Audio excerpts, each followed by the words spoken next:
Oh, didn't even know you were here. Well, while I have you, let's get into it. So, I was scrolling on about January 13th, 2025, and I came across an interesting tidbit. Three interesting tidbits, actually. American Dad icebergs. The problem was, though, that they were all pretty dated at about 2 to 3 years. Seeing this, I knew exactly what I had to do. Create the ultimate American Dad iceberg. Real quick, I just wanted to give a disclaimer slash apology in case there's any audio inconsistencies. This video was made over the course of a year and 2 months, so things might have gotten a bit wacky. But with that being said, enjoy. I'm sure that this video isn't your first taste of an iceberg. Some start from generally obvious information down to the unknown. Others start from full-on facts down to the darkest of theories. The iceberg in this case varies between 5 levels, the information and topics becoming less obvious and greater in obscurity as we descend deeper and deeper, from full-on canon content to the most riveting conspiracies. It's all hands on deck. I suggest you grab a snack, a drink, the smoking device of your choice, and kick back. Quick disclaimer, I used the Hulu episode count as well as the American Dad wiki, so don't nitpick, just enjoy. Starting us off, we've got the Smith-Santa feud. It's a well-known rivalry throughout the American Dad fanbase between Santa Claus and the Smith family. Beginning on Season 7, Episode 8, titled For Whom the Sleigh Bell Tolls, when Steve accidentally shoots Santa, believing to have killed him. After a massacre that gives the Red Wedding a run for its money, Santa swears his revenge on the family, and that he will return next Christmas. Santa would go on to continue to appear in numerous episodes. His next appearance being in Season 9's 8th episode, Minstrel Krampus, where him and Stan form a temporary alliance only for Santa to betray Stan after fulfilling his end of the deal and killing Krampus. He'd go on to return in Season 12's 7th episode, 90 North, 0 West, when Steve is accidentally kidnapped and brought to the North Pole. He attempts to gain supreme power using Humbamba's gemstones, only for his plan to backfire, leading to his supposed death. That is until his return in Santa Schmanta, where he actually dies. But he comes back as a Frankenstein before having a Harry Potter fight with Roger for his suit and his powers back. His next appearance is in Season 18, Episode 22's Into the Jingleverse. Stan goes to him seeking help getting the perfect present for Steve and reclaiming his title as the King of Presents. Santa ends up trapping Stan and his family in this augmented reality called the Jingleverse, forcing them to be his permanent human beta testers and prisoners. Of course, the Smiths escape, and they even end up trapping Santa in the Jingleverse for good. That is until Season 19's 9th episode, Nasty Christmas, where Santa has returned inexplicably from the Jingleverse. In this one, he actually finds himself starting a new, better chapter with the Smith family after they help him through his midlife crisis and rekindle his love with Mrs. Claus. But the newfound friendship quickly sours after a lie from Mrs. Claus, sending Stan and Santa right back to where they started. This one is a bit of a coin flip on whether you treat it as true to the story or not, as the Seth MacFarlane ending kinda mucks up the canon, so take it with a grain of salt. This one refers to the fact that Roger has built up quite the body count throughout the series. Killing hundreds if not thousands of people, Roger has an egregious number of bodies under his belt. Spending 1600 plus years alive, this should come as no surprise really. Varying from kills on screen to off, Roger has served an immeasurable number of direct kills, indirect and implied ones. And if we include the episode The 200, then this isn't even really a debate, as Roger's body count would easily exceed the millions. Easily said, Roger Smith has killed thousands. 2. Rogu is Roger's tumor-turned-homunculus and persona assistant, created by Roger's stress due to keeping the town running with all of his personas. Since then, he's been a permanent member of both the American Dad cast and Smith family, sometimes donning personas or playing Davy Crockett with Stan and Jeff. Enemy reinforcements, Rogu! The Alamo must not fall! Rogu going to hell, but he not going alone. Rogu has easily fallen in line with the rest of the family and the audience, becoming one of the most beloved characters in the series, receiving nothing but positive reception and avoiding overuse. Rogu was the perfect addition to the Smiths, just when we thought they couldn't get any better.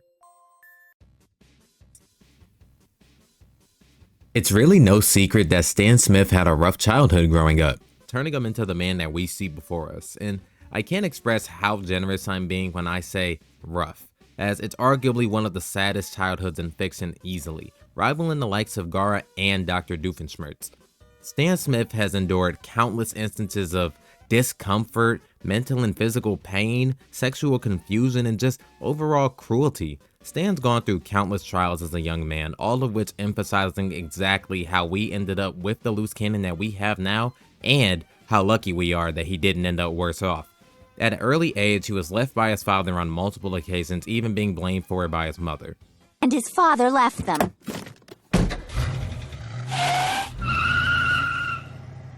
Is it my fault? Stan, look at me. Kind of. This left poor young Stan to fill his father's shoes both literally and metaphorically. Stan's young life was full of both deception and countless disappointments.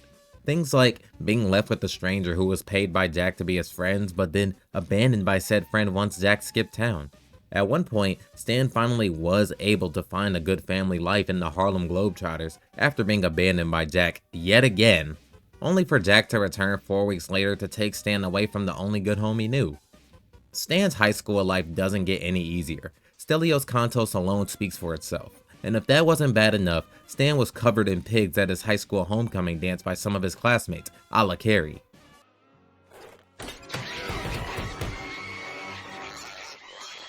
Pigs? It was supposed to be pig's blood. I didn't finish the book. You stopped reading after the word pigs? That wasn't even the end of the sentence. This just goes to show that it didn't get any easier for Stan once he got older. This honestly really only scratches the surface of Stan's upbringing, not even mentioning the most heinous acts, like Betty making him put down his own dog, him being molested at Christian camp, even witnessing Jack having sex multiple times. Things got so bad for Stan that he literally had a tree as a father figure. A tree. Stan Smith is an enigma made of heartbreak and hardships, but it makes him all the more better to his family, and I think that speaks to his character more than anything. This refers to exactly what it sounds like. Jack and Krampus's history together, which is mostly explained to us in the 9th season's 8th episode, Minstrel Krampus, starts on a fateful night in Jack's childhood. On a regular night of making his rounds, punishing naughty children around the globe, Krampus finds himself making a stop at Jack Smith's house. Inside the Smith house, Krampus ends up distracted from his initial job by Mother Smith's strudel. In the middle of feasting on the strudel, Jack traps Krampus in a copper pot, keeping him in the basement for years and years to come. Later in the episode, he ends up getting freed by Stan, who hopes to have Krampus punish Steve.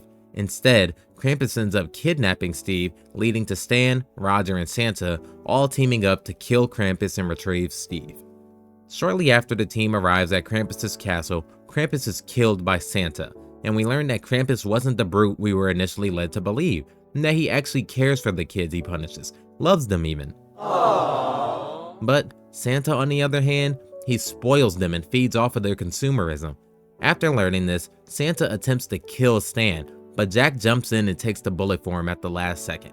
This sacrifice causes Jack and Krampus's blood and souls to combine into one being, making Jack the new Krampus.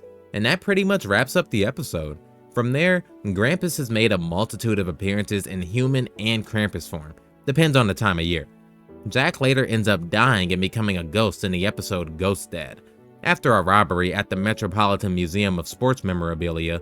From there, Jack's appearances have only been small eye catchers and background roles, nothing to really touch on.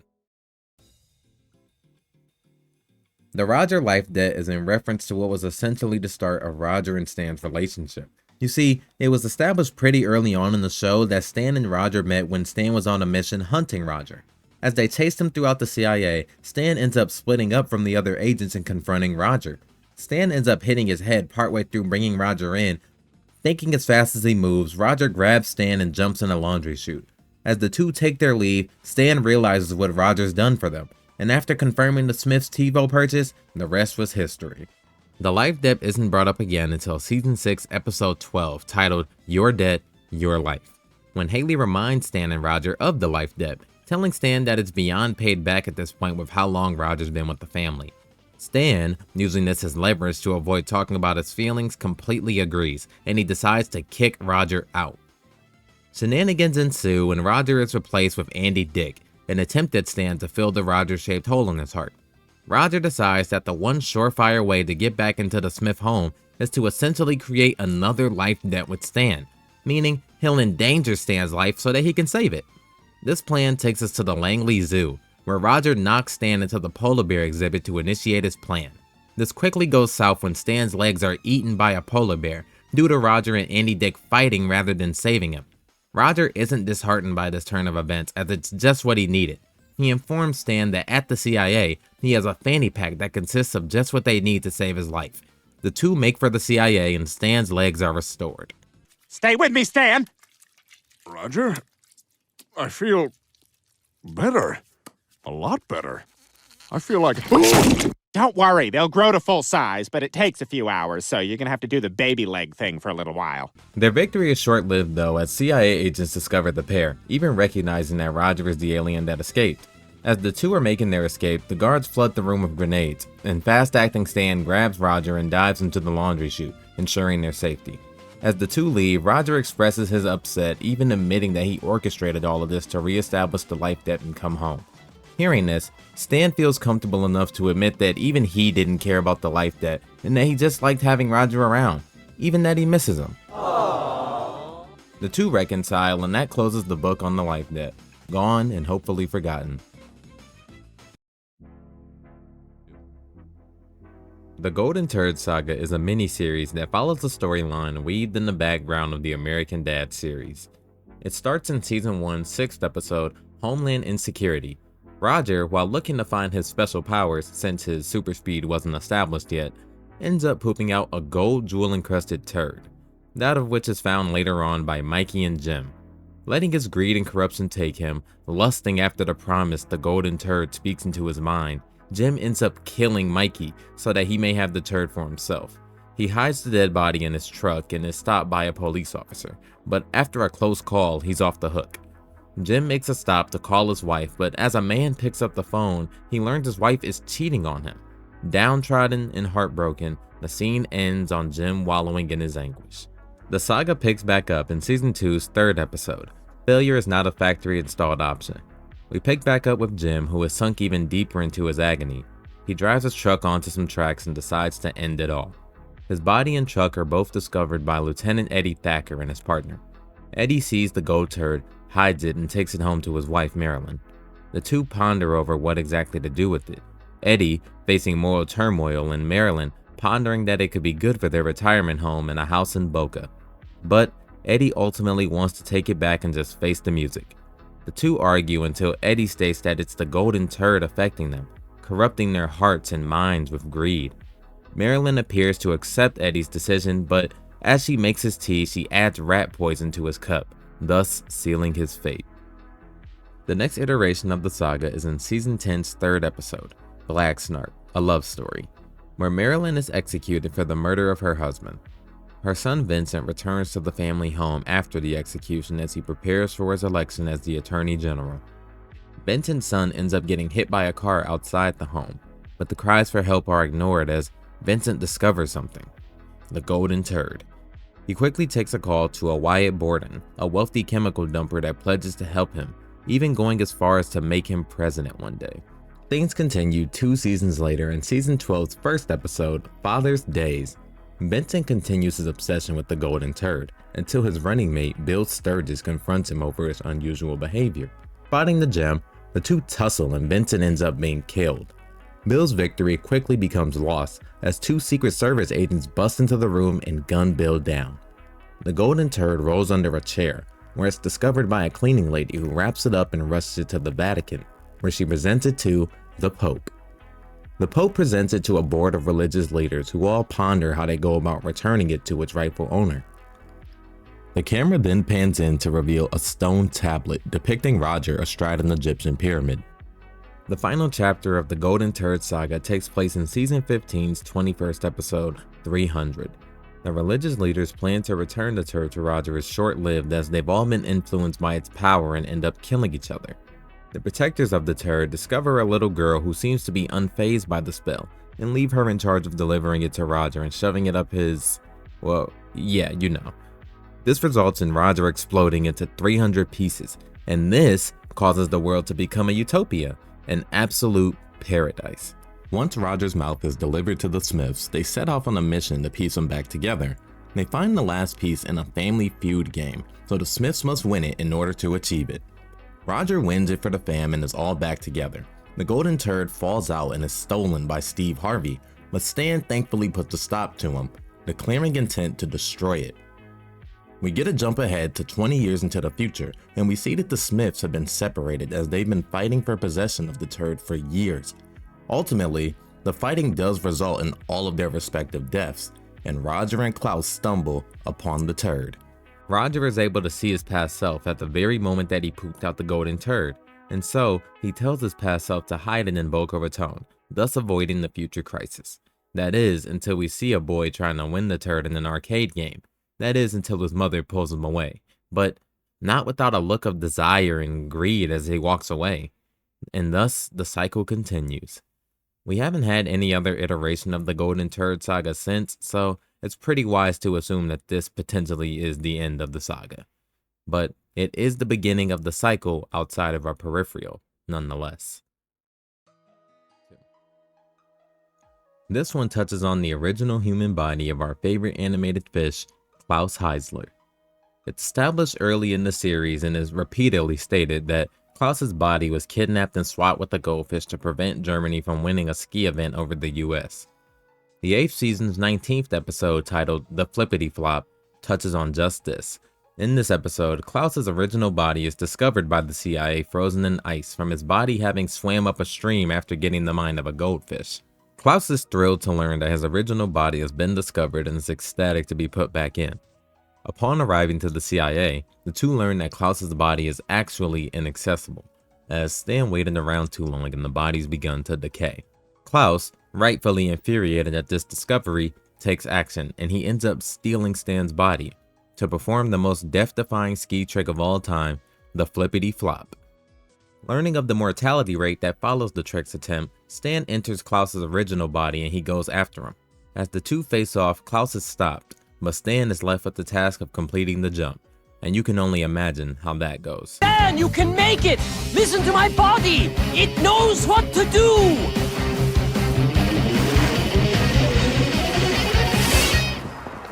I'm doing it.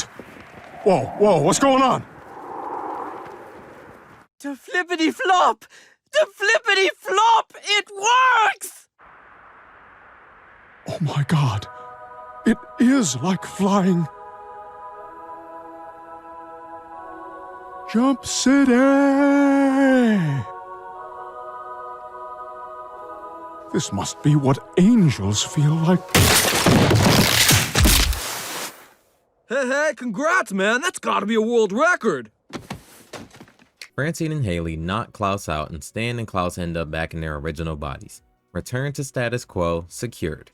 Stan does end up apologizing to Klaus and telling him that he'll find him another human body. But when Klaus asks him when he thinks that'll happen, Stan keeps it blunt and tells him that it'll probably never happen. In the wacky, zany world of American Dad, Steve's age is actually one of the biggest questions that comes from this series. The thing about Steve's age is that it's mostly staple for convenience, you know? Keeping him at a comfortable age to fit the issues that his character goes through. Because by now, Steve should be like 33 if we were following real time. But thankfully, Steve, like a lot of shows and other characters, tend to follow the sliding time scale. It's kind of like asking why Superman didn't stop 9/11, and that's simply because he wasn't established yet according to the timescale. You see, the sliding timescale keeps you in sort of a temporal bubble, a little tool used by fiction to explain why fictional characters age little to not at all, while the settings around them remain contemporary to the real world. Meaning, while Superman and his origins remain the same, they just slide to the point in time that it suits the year it's placed in the best. So, in this case, the reasoning would be that Superman simply hadn't landed yet by the time that 9/11 happened. But this isn't about Superman, is it? Steve's age in American Dad initially started at 13 when the series began. He was later propped up to 14 years old and has been consistently stated as that. except for season 7's 5th episode, Virtual Insanity, where it's Steve's 15th birthday. But in later episodes following this one, such as Into the Jingleverse, Steve is indeed stated as a 14-year-old. So, as Roger says, it's been established. The newspaper gag was a recurring gag that American Dad did in every episode of their first 3 seasons. As Stan sings his iconic Good Morning USA, he heads out the door and he picks up the paper. The front page headline changed with every episode, normally featuring some type of satire based around the United States government, media, or current affairs. My personal favorite is when it featured a picture of Roger and it played into the episode. I still remember my heart dropping the first time I heard the theme song get interrupted like that. The gag ends on season 3's 16th episode titled Spring Breakup and is then replaced by Roger's disguises that we know and love. Ricky Spanish. This is undoubtedly Roger's most notorious persona. Ricky Spanish's debut appearance is in season 7, episode 17, titled Ricky Spanish. Roger finds an old outfit of his after a caterpillar has chewed through majority of his disguises. He dons the newfound outfit, but he's met with nothing but hateful glares and murmurs. And after being attacked by Principal Lewis, Roger remembers that this outfit is that of Ricky Spanish. Ricky Spanish is basically the most hated man in town, having wronged and deceived pretty much every citizen of Langley in some way, shape, or form. From killing Bullock's wife to knocking Lewis out and leaving him in Tijuana penniless without his ID, even letting Steve take the fall for a sweater heist. Ricky Spanish's name lives in infamy throughout Langley Falls. His second and latest appearance is in season 13's 13th episode titled Persona Assistant. In this episode, Stan assumes the role of Roger's personas while Roger is incapacitated. During his time in this role, Stan sends the town into utter chaos, underestimating the magnitude of just how much Roger's personas balance out the town. Stan sets out to fix things as Ricky Spanish, unaware of the malice that follows this persona. Stan goes completely mad with power as Ricky Spanish, taking over the entire town. This forces Roger to step up as the one persona who can go toe-to-toe with Ricky Spanish, his sister, wedding planner Jeannie Gold. Roger is nearly defeated by Stan until Rogu intervenes, also donning a Ricky Spanish outfit. Roger gets the suit off Stan and he returns to normal. And since this episode, we've thankfully been clear of any other appearances of Ricky Spanish. For now. Ricky Spanish. The Majestic is a creature from the 8th season's 18th episode, Lost in Space. The Majestic is a prisoner kept by Emperor Zing to probe the minds of prisoners, to test if they truly love their partners they so desperately want to return to.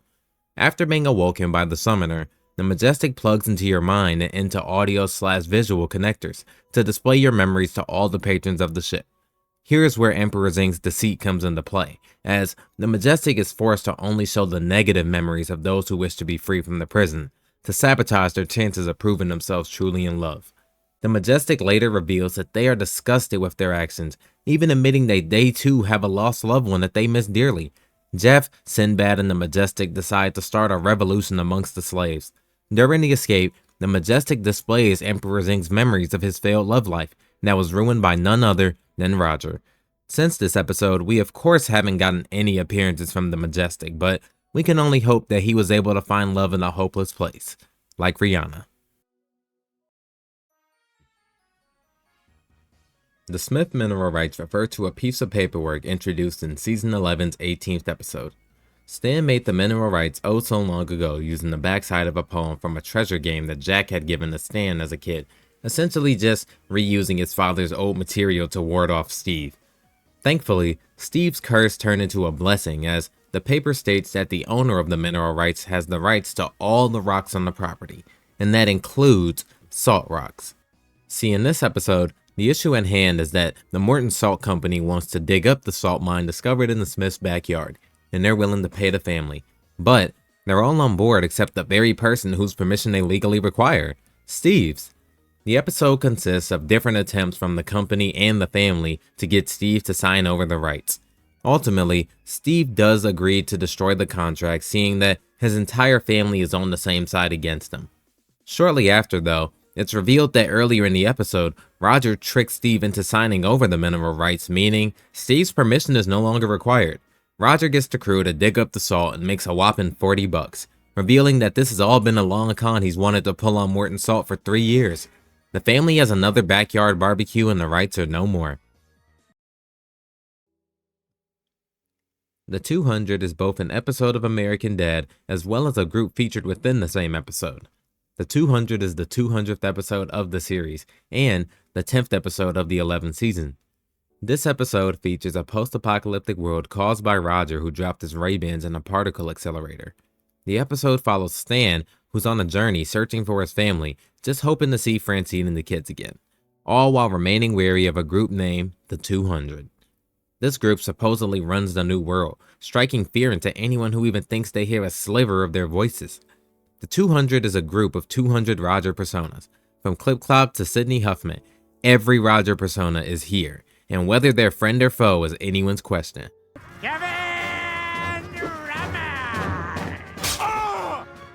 are not on our side. As the epic battle reaches its climax, Klaus and Jeff arrive just in time to save the family. The 200 isn't referenced again at any point, and it's better off treated as its own respective continuity, for everyone's sanity. Is it a potential true future for American Dad? In their multiverse? Who knows? While this isn't necessarily a true statement, as it really only pertains to the first half of the season, this refers to the fact that Roger previously wasn't allowed to leave the Smith home, in fear of him being recognized as an alien. This was the status quo of the series in its first season, as Roger's disguises hadn't become a prominent part of his character just yet. The only times Roger did leave the house in season 1 would be the very seeds planting the tree of his persona ensemble, as he would be in disguise every episode. Those episodes being Season 1's 4th episode as Steve's Jamaican friend, 5th episode he spends as an old lady, the 6th episode he spends as, well, himself, but he does leave the house. He spends the 10th episode as himself since he's at a sci-fi convention. Both episodes 12 and 13 he spends as an Arabian princess. 14 he spends convincing Steve that he's adopted, donning his Jamaican outfit yet again. 15 he isn't in disguise, but he's within Steve's mansion. 17 he works at a car dealership. 19 he spends with Steve and Mitch. 20 he goes with Stan to Atlantic City, and in 22 he joins a fraternity at Haley's College. Sorry for the hefty examples, but it's fair to say Roger's been out of the house. Francine being a lefty is an easily missed detail in the series. This was introduced in Season 3's 14th episode, Office Spaceman. After Francine kicks out a classmate of Steve's, it leads Haley and Steve to believe that she's racist, as the classmate's most distinguishable feature at a surface level was that she was African American. Plus, Francine's wording didn't really help much either. I'm sorry, but I'm afraid that girl is gonna have to leave. I'm just not comfortable having their kind in my house. Mom!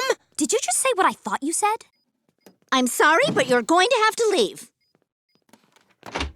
Oh, okay. Well, see you at school, Steve. This leaves Haley and Steve to investigate. Talking to Mama, they learn that Francine has a problem with left-handed people believing they're the devil's minions, as this idea was beaten into her at the orphanage she was raised in, and that by the time Francine was 7, she already had it burned into her mind that lefties were of satanic descent. Haley and Steve go to get the fish from the orphanage to confront Francine. During this, Francine gets frightened, even ends up slapping Haley, only for it to be revealed that she did it with her left hand. And so, Francine embraces her left-handedness. Unfortunately though, she's got a bit of learning to do. Here, Steve, let Mommy butter that toast for you. Thanks, Mom.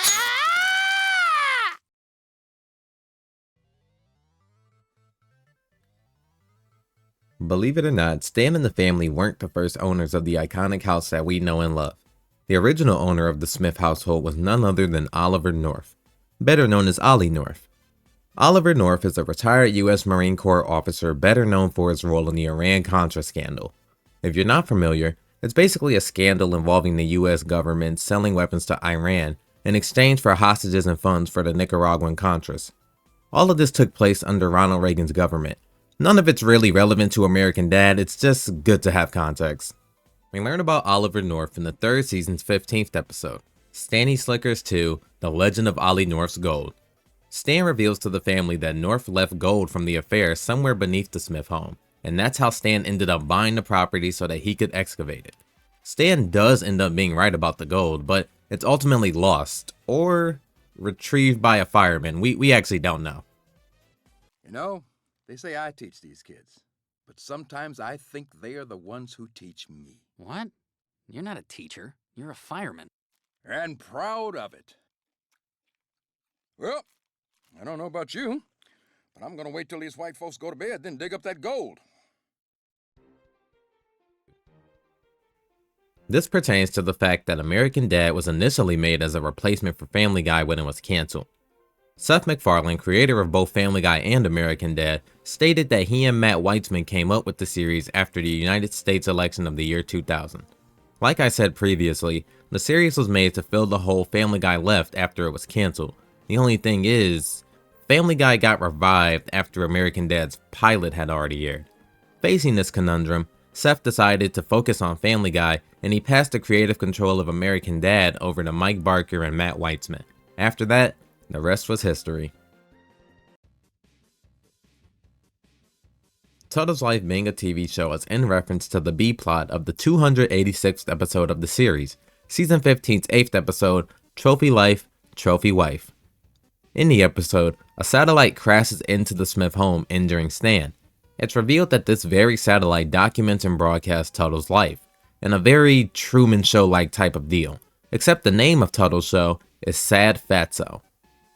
Roger, Haley, Steve, and Klaus head over to get some camera time of their own, but after a quick check of the show's reviews, it doesn't take too long for them to find out that the audience doesn't approve of their presence, and that they'd prefer to just have their Sad Fatso. Learning of this, Roger and the family throw Tuttle to the side, sending him back into his isolation and despair, and giving the audience back the Sad Fatso the world knows and loves.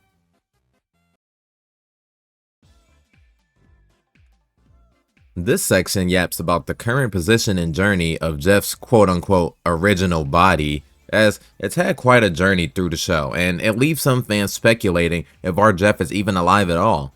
I'll explain. In Season 8's Episode 12, Naked to the Limit, One More Time, Jeff discovers that Roger is an alien. Thus, the family is facing the ultimatum of who must die, Jeff or Roger. Roger ends up making the decision to return to his home planet at the end of the episode. Roger's people arrive with the ship to beam him up, and after Roger says his goodbyes to the family, he asks Jeff for one last hug. Of course, Jeff accepts this, and during this hug, Roger throws Jeff onto the ship and he blasts off of Roger's people. We pick back up with Jeff a few episodes later in Season 8's 18th episode, Lost in Space, where we learn that Jeff is aboard a space mall that's essentially a glorified prison. Jeff and Sinbad stage a rebellion and they escape the ship. Jeff makes his return to Earth in Season 10's 16th episode titled, Holy Shit, Jeff's Back. During this episode, we learn that this newly returning Jeff isn't exactly our Jeff. He's showing different behaviors like not wanting to get high.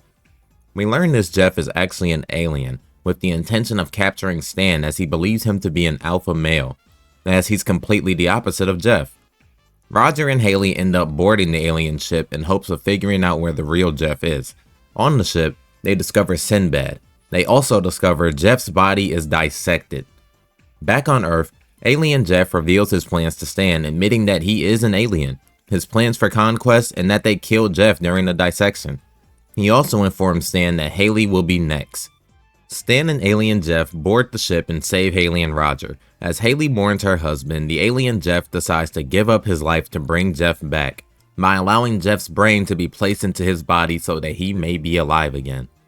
Jeff's body continues its confusing journey in Season 12's 6th episode, Bahama Mama. Favorite drink from Tropical Smoothie, by the way.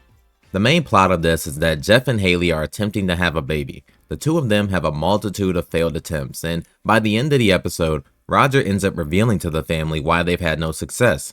It's because Jeff is an alien with the original Jeff's brain, and that the family's memories were erased at the end of that episode. The next episode, titled Roger's Baby, carries the final part of our journey. Roger informs the family that the only way we can get the original Jeff back is by finding an alien that can give birth to him, and he's exactly the alien for the job. Roger consumes Jeff's brain and the birthing process begins. By the third act of the episode, Roger shoots out a little Jeff. informing us that you need to water him to make him grow. Roger swallows the little guy and spits up a newly full-grown Jeff, good as new. And since then, Jeff's body hasn't had anything outside of a Guy Fieri possession happen to him, so that about ties things up. The Nighthawks Hideaway is a television show within the American Dad universe that's introduced to us in the episode Rabbit Ears, specifically Season 14, Episode 4. When Stan brings home an old television, he discovers this mysterious show named Nighthawks Hideaway, hosted by Alistair Kovacs. The only thing is, Stan can't seem to find any information on the show anywhere. He goes to the TV guide to see what he can find out, but the only thing that they have for him is info about a support group that discusses the show at the Ukrainian Cultural Center. Stan arrives and discovers Tuttle, who seems to be the only member of the group, or at least we learn that he's the last remaining member, as each member is pretty much up and vanished. Stan pretty much dismisses all notions and warnings that Tuttle provides. That is, until the next night, Stan sees Tuttle in the show. After seeing this, Stan heads to Tuttle's house and doesn't find him, but he does find the same type of TV that he has, with the back removed and a drop notepad with a message about going into the show. Behind the TV, Stan finds a static doorway on the wall, allowing him to enter the show. Inside, he finds Tuttle, who's slowly losing his memory of real life. The two end up jogging the memory of a different guest on the show, and suddenly, things go dark. We hear a scream of terror and anguish in the pitch black nothingness, and as the lights return, there's no trace of the guest. They're ordered by Alistair to just play along or else they'll meet a similar fate. Stan and Tuttle manage to get out of the show and find themselves back in familiar territory. That is, until the two of them step out of the door of the Smith home and they end up right back in the show. Stan and Tuttle nearly lose their memories completely during their time on the show, until Stan is reminded of his family, and thus he retrieves his call to action. Stan ends up smashing a hole in the wall, giving him and Tuttle the perfect out. They claw through the static in the walls to make their way out and back into Tuttle's basement. Alistair nearly ends up getting the two, but Tuttle quickly unplugs the TV, and thus we've sealed the fate of Nighthawks Hideaway. Francine's surrogate child is a bit of a spotty subject, but we'll make it work. This section touches on the surrogate child of Greg, Terry, and of course, Francine. In Season 3's 7th episode, Surrogate, Francine agrees to carry the baby for the couple and intends to hide it from Stan for the duration. Of course, Stan finds out and he's wrongfully furious. Stan does end up coming around to supporting the idea after a scolding from Haley about how much stress he's putting on Francine and the baby. Time passes and Francine gives birth to a beautiful baby girl, but Stan's support is short-lived after the birth, not believing that gays can be proper parents. Stan kidnaps the baby and names her Liberty Bell. His plan is to take her to Nebraska, a state where homosexuals have no rights, in hopes of putting her up for adoption. On the way, Stan ends up encountering a proper, healthy family, parented by a lesbian couple. Having witnessed this, Stan ends up apologetically returning Libby to Greg and Terry. Libby's appearances from here are pretty limited, even more so with the breakup of Greg and Terry. Varying in very minimal appearances, even having been de-aged back to her initial age in her latest appearance in the episode First Do No Farm. I can confidently say while we wish for more from Liberty Bell's character, the chance only gets thinner by the episode. Who doesn't love Barry, our favorite sweetheart? So simple and innocent. But he's not always like that, is he? This section talks about just that.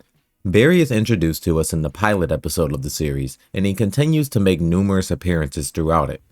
Some as small as a cameo in a Family Guy episode, others featuring him as the main antagonist. Barry Robinson's gentle nature is brought upon him with the help of drugs that impair his criminal mind, even though they don't always seem to help. Who wants him to die? Throughout the series, we get glimpses, small and large, of what it exactly looks like to see Barry off of his meds. Sometimes it's to a smaller degree, something to laugh off, like lying to Principal Lewis about the last remaining bullet after surviving a shootout with the Yakuza. But other times, Barry's other side can be troubling.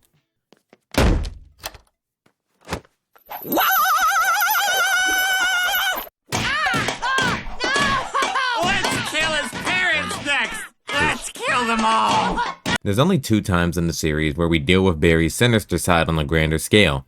The first time being Season 1, Episode 22, with Friends Like Steve. In this episode, Steve loses interest in Stan, growing tired of learning dolphin speech and learning to disguise himself. Stan ends up quickly ditching Steve after Barry quickly grows a liking to the things that Stan likes to do. Stan ends up convincing Barry that he doesn't need to keep taking his vitamins, not knowing the slippery slope that he'll be sending himself down.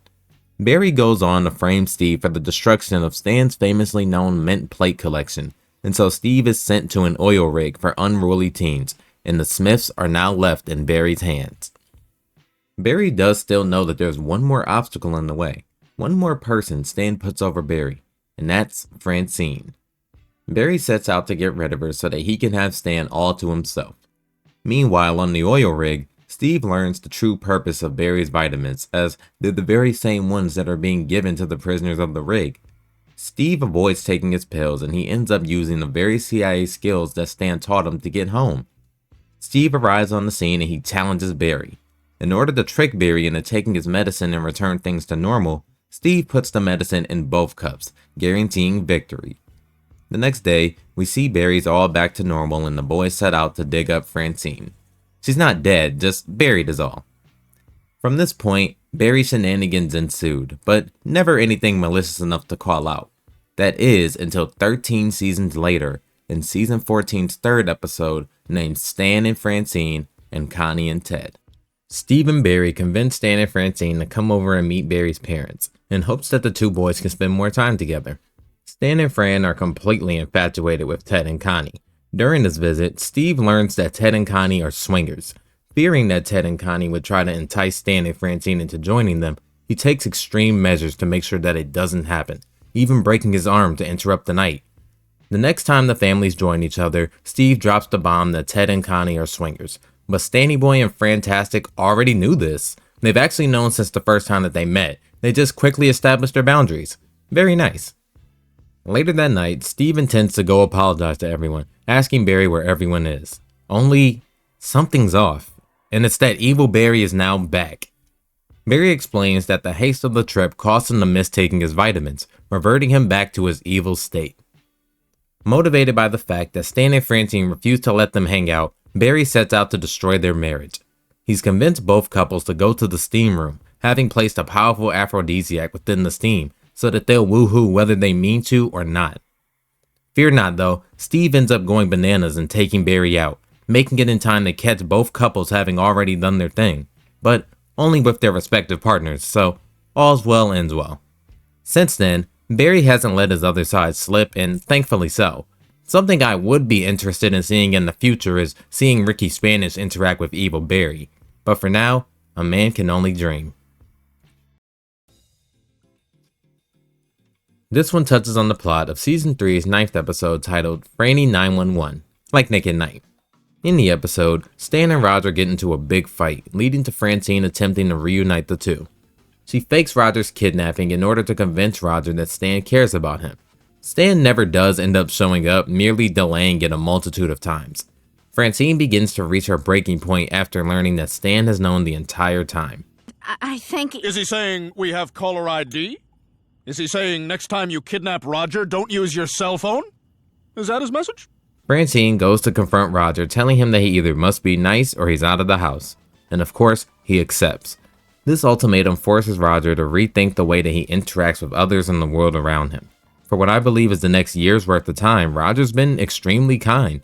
However, it turns out that being kind is deadly to Roger's species, noted by a flower dying alongside him. While on his deathbed, he reveals his people need to be mean, otherwise they'll die. He ends up digging into Steve like the educated witch scene in Deadpool 3 and ends up back and better. Francine agrees to be Roger's enabler, but she also agrees that Stan's the one who gets to beat the crap out of him. And he does just that as the episode comes to a close. A nice little lesson for us and / about Roger. Patriot Pigeon is a character introduced in the 15th episode of the series, titled Star Trek. In the episode, Stan tries to inspire Steve when he's failing his creative writing class. He shows him Patriot Pigeon to help inspire him. Patriot Pigeon is the protagonist of 3012 of Stan's children's books, having earned over 10,000 rejection letters in the process. The character is mostly known for dropping red, white, and blue turds of justice on America's enemies. Unfortunately, this soldier has only been able to show up in one episode, but many like myself yearn for the expansion on Patriot Pigeon's character. This refers to what's assumed to be Roger's first time on Earth. Roger landing in Roswell 4 years before the show starts and quickly being captured by the CIA. This is established early on in Season 1's 5th episode, Roger Codger. Stan recounts on Roger escaping from Area 51, where the two of them end up nearly dying together and establishing their life debt after their escape. And while this story is the origins of how Roger came to become a member of the Smith family, it wasn't the story of Roger's first time on Earth. Roger actually landed for the first time sometime within the 1800s, when he caused him and his aunt to crash land on the Oregon Trail, killing her but not Roger. He does make a great crash test dummy. Roger's first time landing is revealed in Season 13's Episode 12, Oratron Trail. After Roger fakes his death, Steve finds him and Roger reveals that he fears losing the Smiths the same way he lost his first family that once traversed the Oregon Trail. For context, Steve showed Roger an Oregon Trail game at their sleepover and it awoke some old demons, Roger's fear of outliving the family. Ultimately, he ends up desensitized to losing the family, thankfully, and we can only hope that Roger's backstory doesn't continue to grow any more complicated. In American Dad, the CIA have a multitude of protocols for various tasks, categorized by difficulty of said task. This section touches on body doubles, more specifically, Stan's body double. In American Dad, the body doubles are used to fill in for agents doing tasks that they've deemed too difficult or inconveniencing, like cooking classes with Francine or Steve's baptism. Stan's body double Bill is introduced to us in the series' 19th episode, It's Good to Be Queen.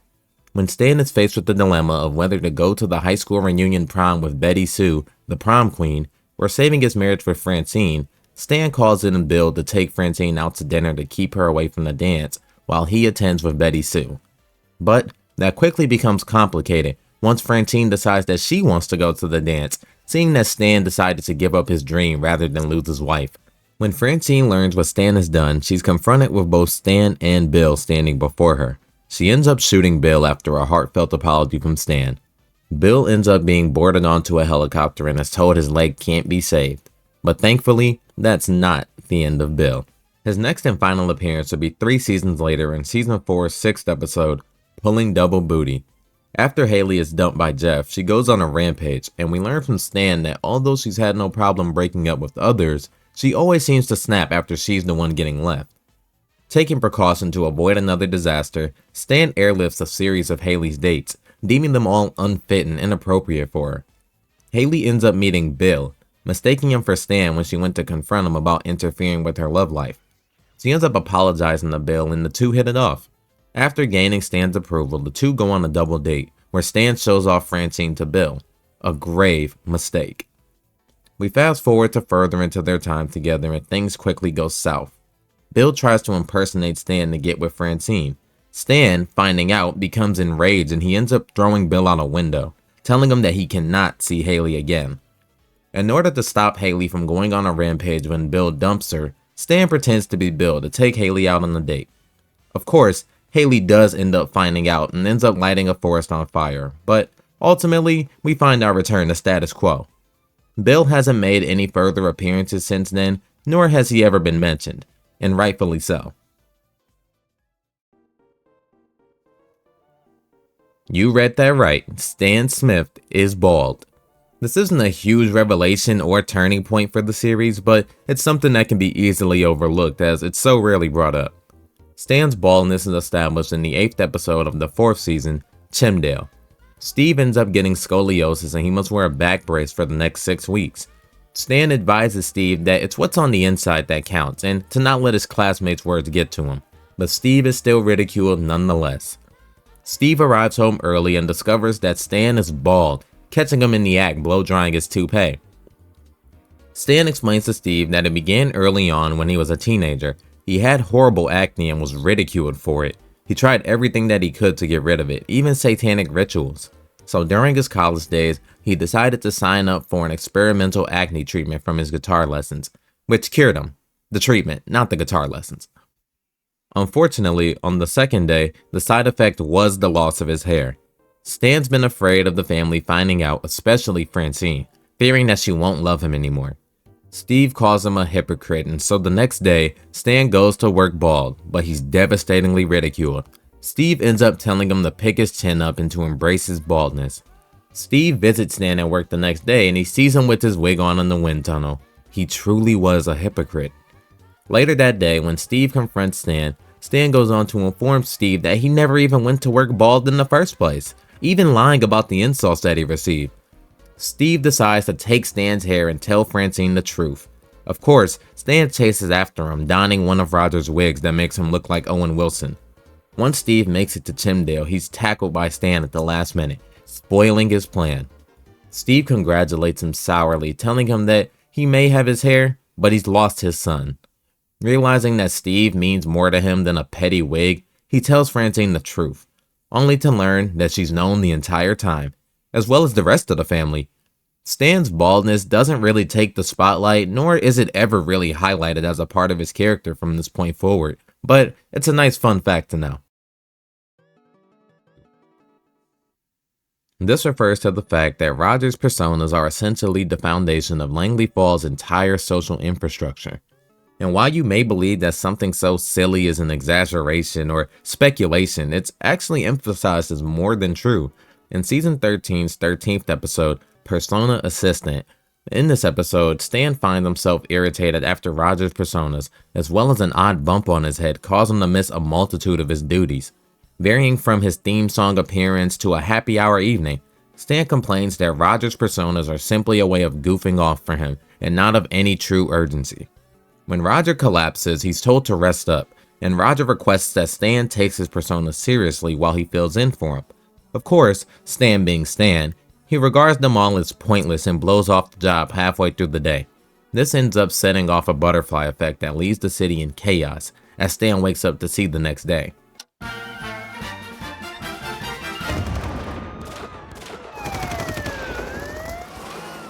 Good morning, USA!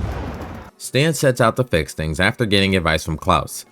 As Roger returns home, he's now birthed Rogu, previously the tiny bump on his head. Roger reveals he set Stan up to emphasize how important his personas are to the town, but he's shocked to discover that Stan has gone out as Ricky Spanish. Roger sets out to stop Stan as the one persona that can defeat him, his sister, Jeannie Gold Wedding Planner. Roger ends up failing and is saved by none other than Rogu Spanish. After the town is restored, Stan and Roger attend another happy hour where Roger promises to spend more time with Stan. And in order to guarantee it, his body created Rogu to hold down the personas. Roger's personas have remained a staple of Langley Falls, and is more than just a visual to please the eye. I personally like Roger having such a large role in the world the show is set in. Stan's brother, or more specifically his half-brother, is named Rusty. He's introduced to us in the 6th season's 6th episode, There Will Be Bad Blood, a nice Taylor Swift reference. We learn that Rusty is an extremely wealthy man, and of course, this frustrates Stan, feeling that he deserves it all for himself. For context's sake, their grandfather had a plot of land won by their great-grandfather as well as $20,000. Stan cheats Rusty out of the $20,000 and he's left with just the land, which ended up being a blessing in disguise as it was full of copper reserves, making Rusty a very rich man. Rusty always remained humble and down to earth despite his wealth, even when Stan, who believed Rusty was poor, would constantly invite Rusty and his family over to his house for each Thanksgiving so that he could gloat about his upper middle class success. The Smiths, being who they are, kidnapped Rusty and his family, forcibly transported them to their old house while the Smiths move into theirs, and poorly disguised it to make Rusty's family think it's their home. Rusty and his security staff return and forcibly eject the Smiths, pledging to kill Stan if he ever returns. Still obsessed with wanting Rusty's wealth, Stan has a temper tantrum on the helicopter, which ends up knocking out the pilot, causing the helicopter to crash. As the mangled helicopter pilot goes off in search of help, Stan decides he can try to take Rusty's house one more time. Following Roger's advice, they soon become completely lost. Freezing in the cold night, they end up found by Jeff and Haley, and after escaping Rusty by the skin of their teeth, he doesn't make another appearance, only in reference in future episodes. But as far as we're concerned, Rusty is just Stan's sometimes canon absent bro. I appreciate you saying that, bro. I've called you bro before. That's what we are. We're half-brothers. Well, I don't care how they say it in New Glarus, Wisconsin, where you live on a lake and have nothing in common with me. Well, then maybe we should just stay estranged until you can find a dramatic enough reason to show up on my doorstep unannounced. This segment refers to Bullock's family that he sometimes does and doesn't have. Let's start with the baby. Avery Jr. comes from the 15th episode of the second season, 4 Little Words. After being horrified at thinking she killed her friend Melinda, Francine takes to India and ends up taking care of a baby whose mother had passed away. That baby being Sanjit, soon to be known as Avery Jr. Stan ends up confessing that he was actually covering for Bullock and that Francine never killed anyone. She expresses her outrage, rightfully so, questioning Stan what to do with Sanjit. Stan, thinking quick on his feet as always, gives him the Bullock to take his mind off of his estranged wife. Speaking of, let's move on to her. Miriam is constantly spoken about as well as foreshadowed, always having her hostage situation referenced. She makes her debut in the 3rd episode of the 4th season, 1 Little Word. During it, Bullock reveals that Jr. makes it a challenge to score with girls and he passes Avery Jr. off to Francine. When Francine becomes too frazzled dealing with both Roger and the baby, Stan puts on the idea of bringing Miriam back from the Middle East to deal with them. When Stan brings her back, he does reveal that she's been brainwashed and wants to destroy America. Miriam tries to take Jr. hostage, but when she finds out that the baby is hers, she warms up to him, even briefly naming him Mohammed. Roger is heartbroken that Avery was taken away, and he steals him back. But when Jr. ends up breaking one of Roger's crystal spiders, he tries to drown him. Thankfully, Stan stops him and Roger concocts a plan to get them out of trouble by making it look like Coco, Bullock's latest fling, kidnapped the baby. Bullock and Miriam rush in to save Jr., but when Miriam finds out that Avery has a mistress, she shoots him in the kneecap and takes Jr. with her. This is the most prominent of her appearances, as after this, she's not really brought around again, until the episode Ricky Spanish, where it's revealed that Roger killed her at her birthday party, bringing her story to a close. And as for AJ, he is unfortunately bound to a void of ambiguity until the story calls for him.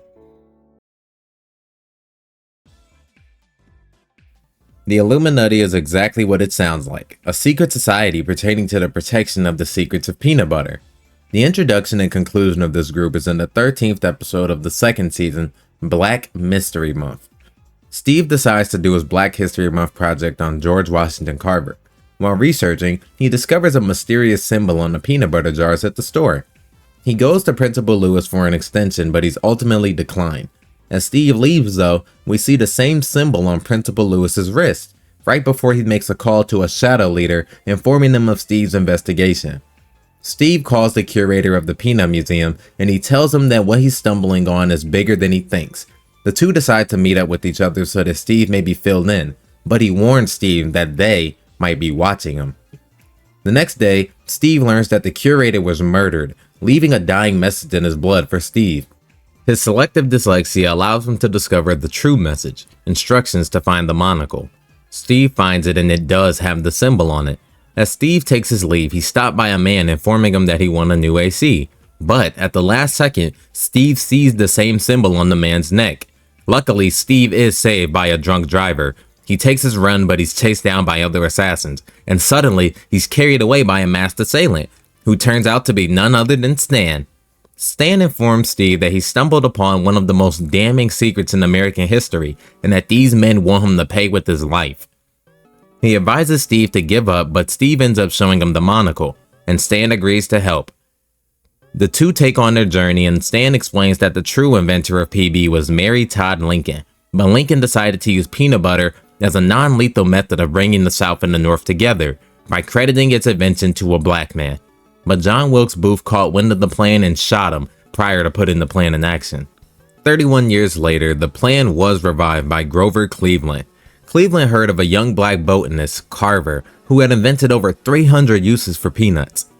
Cleveland constructed an ingenious plan to allow Carver to receive credit by leaving a jar of peanut butter to an unknowing Carver, who received the credit for the invention. Stan further explained that there was a legendary jar of proof that had evidence proving that Carver had not invented it, but an organization called the Illuminati was dedicated to finding the jar and destroying it, fearing that the truth would cause the country to descend back to racism and hatred. Stan and Steve end up discovering the jar of proof inside of the Lincoln Memorial. As Stan reaches for the jar of proof, Steve notices something: the symbol on Stan's back. Steve manages to switch the jar with a regular one and he attempts to run away, only to bump into President Jimmy Carter, the second President Peanut.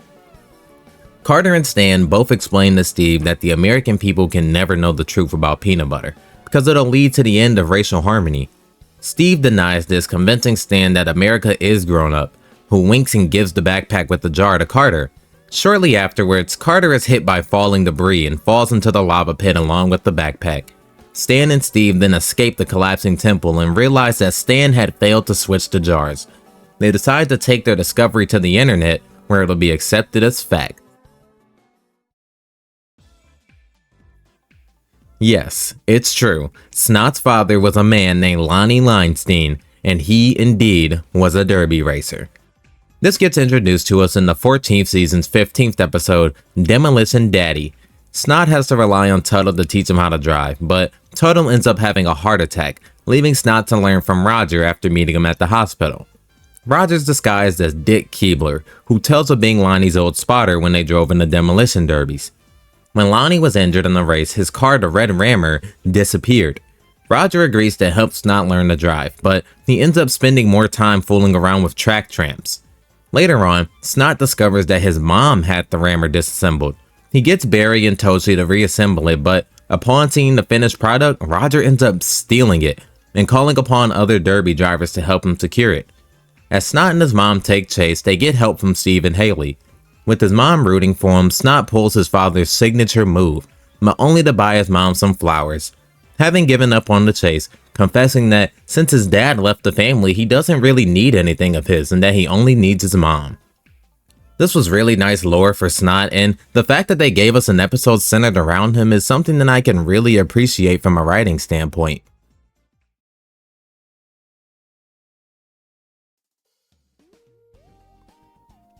This section touches on the phenomenon of Klaus's boys in Florida, an idea introduced to us in Season 14's 6th episode titled Lost Boys. After unsuccessfully recruiting Steve as a squash partner, Roger turns to Klaus, who's running Destiny 2. During their discussion and a bit of voice chat debacle, Klaus compares the tight-knittedness of Steve and his friends to him and his boys in Tampa. Roger quickly declines this though, and he just chalks it up as another one of Klaus's delusions. Towards the second half of the episode, Roger has successfully convinced Steve's friends to ditch him, staging a life-threatening situation in Roger fashion, leaving Steve to cling to his only remaining friend, Roger, and leaving Steve open to play some squash. You're doing it wrong! Damn it, Steve! Clear a path! You got it, friend. Get a clue, Steve. After a devastating loss for the two, Roger throws away his squash ambitions and his friendship with Steve. Only Steve doesn't accept it. Only having Roger to gravitate towards, he starts to become clingy and obsessive.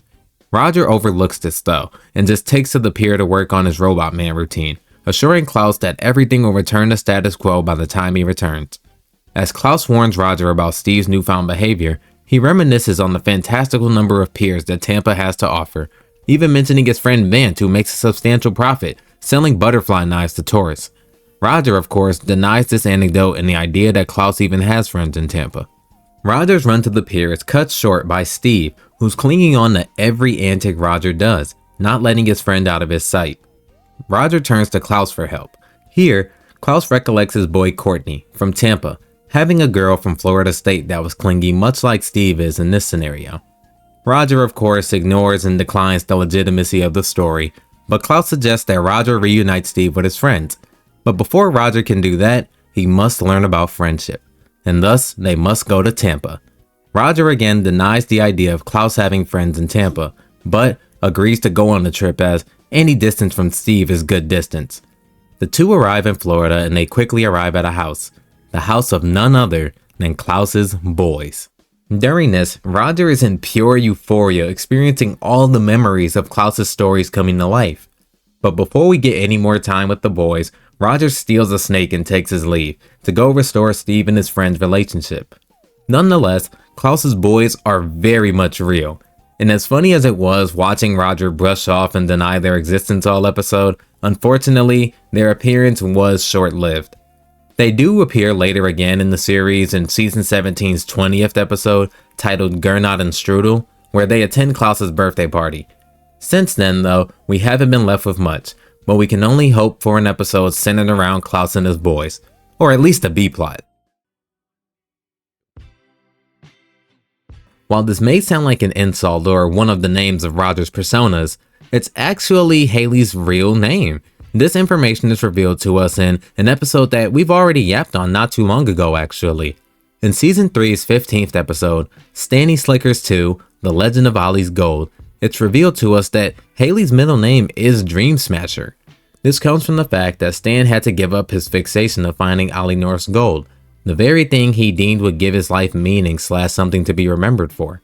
This dream quickly became short-lived once Francine had become pregnant with Haley. So, feeling crushed, humiliated, and defeated, Stan stamped Haley with a constant reminder of what she'd done unwillingly, her middle name, constantly reminding her and him of his shattered dreams. Tragic stuff, and it probably doesn't help much that she had to add Fisher to her name too.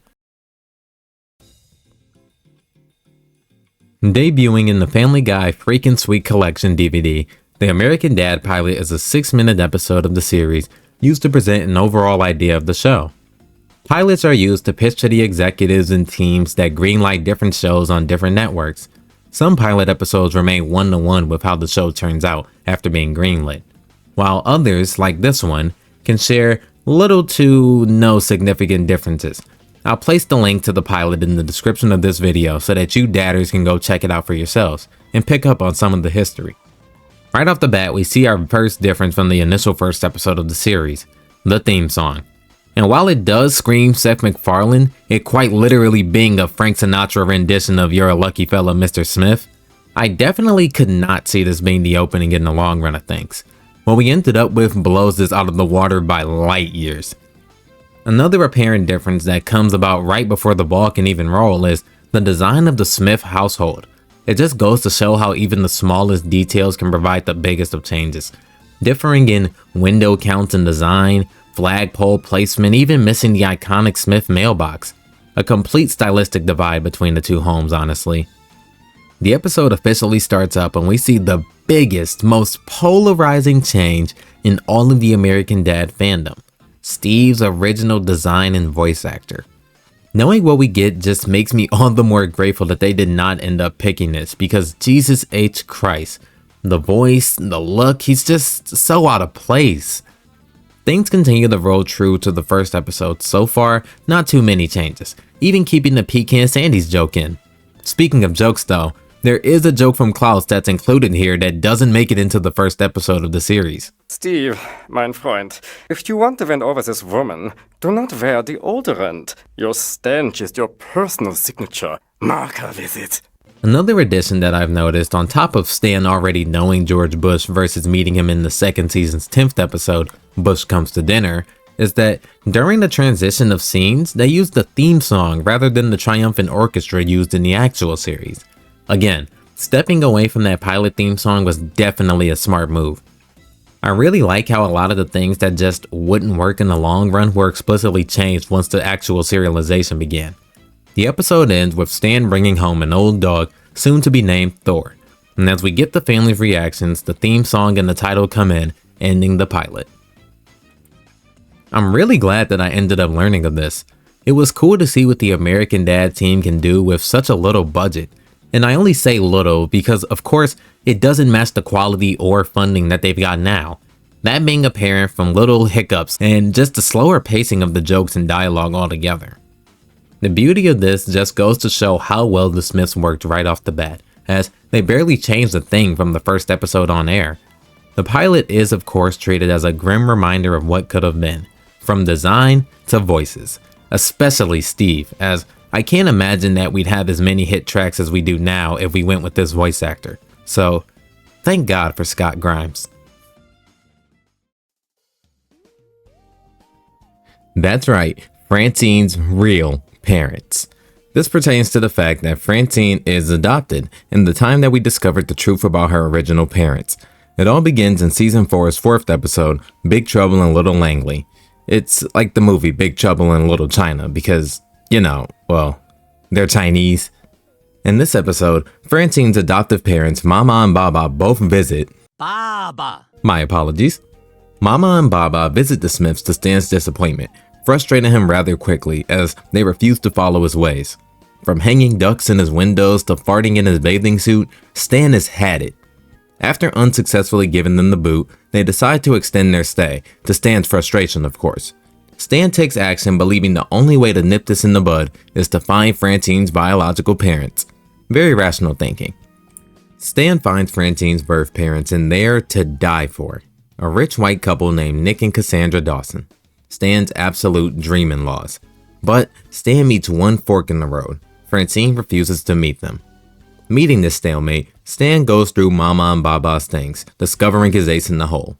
Her adoptive parents' will, showing that they plan to leave everything to Francine's adoptive sister Gwen.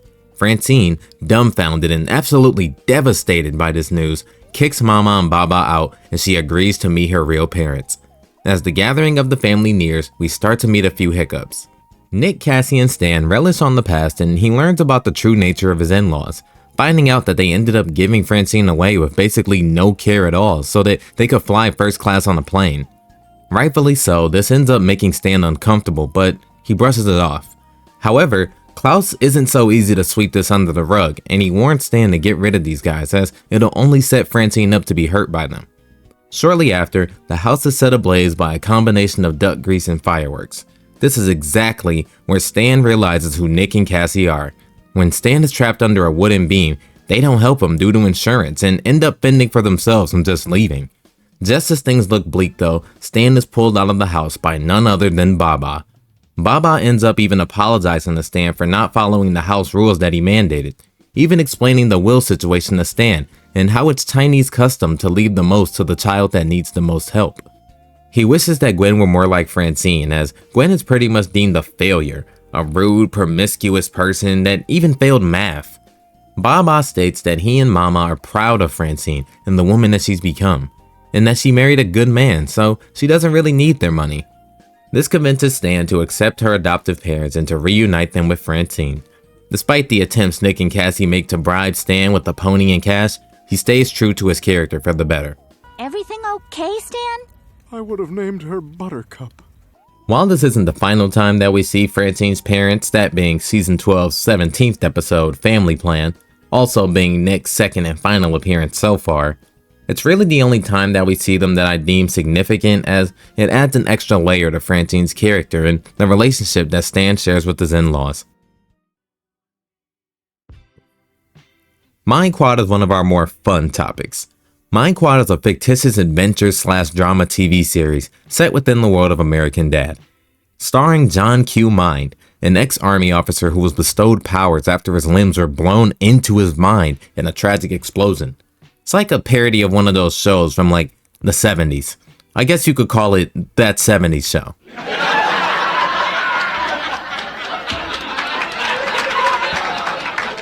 Mind Quad was introduced to us in the first episode of season 5. In Country Club. This episode is shown to take place after his freak accident, as John is a patient in the same hospital that Steve's held in. His stay is short-lived after he's questioned by his doctor on how his curtains got open. He uses his powers to attack the doctor with an almighty push and make his escape. At the end of the episode, we learn the cause of John's powers. The stranger narrating even declares to stop John by any means, as John heads for the Pentagon to pull off God knows what. We see him again in Season 6, Episode 14, titled School of Lies, where John rescues Jimmy Boombox from the police after Stan framed him for crimes committed by Steve. John uses his powers to lift Jimmy onto his motorcycle, but before the two take off, John informs Jimmy the two of them are off to perform good deeds in small, quirky towns all over America. And so, the two ride off into the horizon to do their duties. The next sighting we get of Mind Quad is in Season 9, Episode 9, Vision Impossible. Roger, previously having gotten the ability to see the visions of the future from a car accident, finds himself in the hospital yet again. Only this time, he awakes to learn that he no longer has his precognition. As he remarks on his lack of powers, aside from the super speed of course, John Q. Mine, admitted in the same hospital as Roger, demonstrates his powers for him, giving Roger a drink and giving himself his motorcycle, on which he leaves the hospital. Unfortunately, Roger does turn the drink down as John's lack of limbs disgust him. While Mindquad's appearances have died down drastically since, his name is not faded into obscurity, as he's mentioned again in Season 15's 8th episode, Trophy Wife, Trophy Life. When Francine is seen reading a magazine, you can see a headline stating that Mindquad is on the loose. Mindquad's sense has been laying low, that is until we hear about him in the 2nd episode of Season 17, Dressed Down, where, as the family goes through the Daily Mail, it's mentioned that the family has inherited a haunted amusement park, and they've received an SOS from Mindquad. What danger has he found himself in? We don't know, but I'm sure we'll be quickly caught up on his antics in the next showing of Mindquad. If I had a nickel for every time American Dad released an episode with the intention of it being a series finale, I'd have about 2 nickels, which isn't a lot, but it's weird that it's happened twice. The first instance we're going to touch on is the episode Hot Water, which is the premiere of the 7th season. Around the time of this episode's airing, the American Dad team had been anxiously expecting this episode to end up as the series finale. Luckily, another season was picked up, and the rest is pretty much history. Had things gone even slightly different though, American Dad would have ended up with one of the weirdest, darkest, and most unexpected finales of all time. For context's sake, I'll explain. The episode Hot Water opens up with a live-action introduction from CeeLo Green, preemptively letting us know that this wasn't going to be anything close to a normal episode of American Dad. The plot of the episode follows Stan, who's of course stressed out with all of his family matters, being taken by Principal Lewis to find a hot tub to help him rejuvenate between the day-to-day perils that he faces. The one that Stan ends up purchasing is no normal hot tub though. It sings, it speaks, it's even voiced by CeeLo Green. As the benefits of the hot tub are apparent extremely early on, from Stan's overall attitude to him and Francine's lovemaking, the negatives begin to creep in just as fast, leading to Stan gaining an unhealthy addiction and dependence on the hot tub, causing a rift between Stan and his family. After a heartbreaking yet equally groovy musical number, Francine takes Klaus, Roger, and the kids. It doesn't take much time after for Stan to realize what he's at risk to lose, his family. He decides to leave the hot tub and go after his family. Unbeknownst to Stan though, this angers the hot tub beyond comprehension. Here we learn that the hot tub killed its previous owner for doing the same thing as Stan, moving on from the hot tub and developing their family. The hot tub sets its traps for Francine, but before getting to her, the hot tub ends up making short work of both Principal Lewis and Marguerite, the man who sold Stan the hot tub, after they made an attempt to shut down the hot tub. Stan rushes back home, but he's too late as the hot tub has swallowed Francine, presumably drowning her. Amidst this rap battle fist fight, Stan is shot out of the bedroom window and onto a crashed truck. He sees a can of Spa Down, a previously mentioned product used to fix troublesome hot tubs. Stan reaches for the can but ultimately passes away from the impact of the fall. As this happens, the episode abruptly cuts to CeeLo Green telling the audience, well, there you have it, Stan's dead. Good night. By the end of this episode, 2 of the most prominent characters were dead, and their children were left orphaned. With how messed up and abrupt of a predicament this would have been, makes viewers all the more thankful that this wasn't the official ending. As it could be argued a decent standalone episode like The 200 or something, it just wouldn't have been a fitting ending to the show's journey overall. Now, I know what you're thinking. And what were they possibly thinking when they made this dreck? And we've got a bit of insight on the thought process from the team. During the Evening with American Dad panel at the Paley Center for Media in 2011, where the episode Hot Water was first shown, Mike Barker states that he and the team had every reason to be suspicious that the show was ending, stating verbatim, "From all the talk at the network and studio, we were pretty much dead on arrival." During the same panel, he goes into the process behind the creation of this episode as well. He states, "We didn't know if we were coming back," and in a separate quote says, "We thought, what a great way to end the series, kill the main character." Even though this ending was one of the more abrupt ones, some may even argue funny due to its absurdity, it definitely would have been a major kick in the gold top nuts to American Dad fans if the story of the family ended in such an unfulfilling way. Thankfully though, American Dad has gone on to have 12 more seasons since then, and we can only hope for more. I'm sure you're wondering, when was the second time American Dad thought it was on the chopping block? And while it's not as large in magnitude as the first time, it's a close call nonetheless. The second series finale of American Dad is titled Echoes. It's season 17, episode 21. And much like Hot Water, it serves the purpose of being a series finale in case the show gets canceled. Now, while this topic isn't generally known, practically thinning in information by the day, it is on the American Dad wiki, and they wouldn't lie to me, right? If it's any consolation though, while I was doing my research circulating this episode, I did come across one thing, and that is my glorious goat, Kitty Monk, providing insight on both this exact episode, as well as the news surrounding American Dad's fate around this time.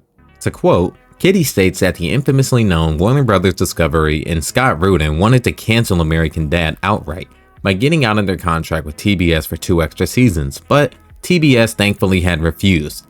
At the time, WBD was cutting a lot of its animated shows short, and American Dad was simply up next on the chopping block.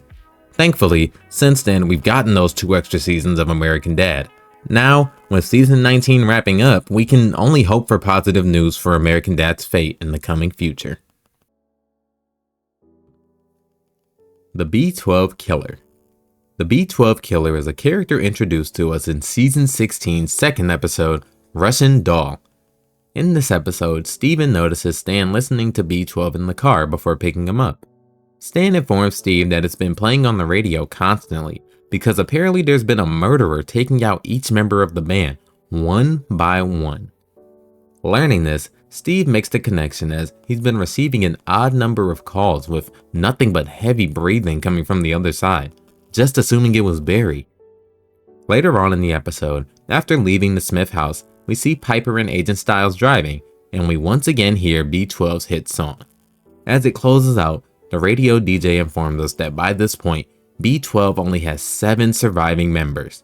The B-12 Killer continues to strike. As the episode concludes, the B-12 Killer makes their way to their next target, Steve. As the killer stands in his room, they cross off Steve's face from a picture.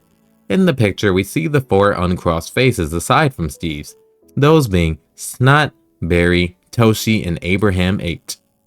As he goes for the killing blow, Stan yells for Steve, startling the killer, causing him to slip on a skateboard and fall out the window, leading to him being impaled on the Smith's iconic flagpole. As our killer bleeds out, he crosses off one final face on the picture, that being Abraham H's, thus revealing the identity of the killer to us and concluding the story. Roger has been known to have a series of inexplicable abilities, rivaling even some of the most uncanny characters. Roger's search for his powers began in the 4th episode of the series, titled Homeland Insecurity. In this episode, Steve and Roger go through a series of trials and errors to discover Roger's hidden alien abilities, but ultimately the two come up short. That is, until the end of the episode, where we discover that Roger unknowingly produced a golden turd encrusted in diamonds. As bizarre as that may sound, it's only the tip of the iceberg with what Roger can do. Another ability of Roger's is his ability to travel both within and between books, so long as they're touching, that is. This is shown to us in the 16th season's 14th episode, Flush After Reading. Roger also dons the ability to learn one's memories by probing them. We learn this in the first season's 20th episode, Roger and Me, where Roger does end up probing Stan and learning his entire life story in seconds. Roger surprises us yet again in season 3 episode 4, where we learn he's inflammable or fireproof. Stan sets Roger ablaze as a distraction while he's looking into Francine's real parents. On a lighter note, he's able to stop and start hearts using electricity as well as charge most Samsung devices. Shown in episode 227 or season 12 episode 15. In season 13 episode 20, we learn Roger can breathe underwater. In season 14 episode 17, we learn Roger can travel into your dreams just by touching you, and definitely not by jamming his fingers in your eyes. In season 7 episode 6, we discover Roger can even be dissected and still be alive. And if you thought it was hard to get rid of him then, you'll really think it after learning that in season 5 episode 18, Roger can breathe in space. In season 18 episode 12, We learn Roger's disguises even allow him to be inanimate objects, as in this episode he disguised himself as a kite. We learn of Roger's most notoriously known ability, his super speed, in Season 6, Episode 16.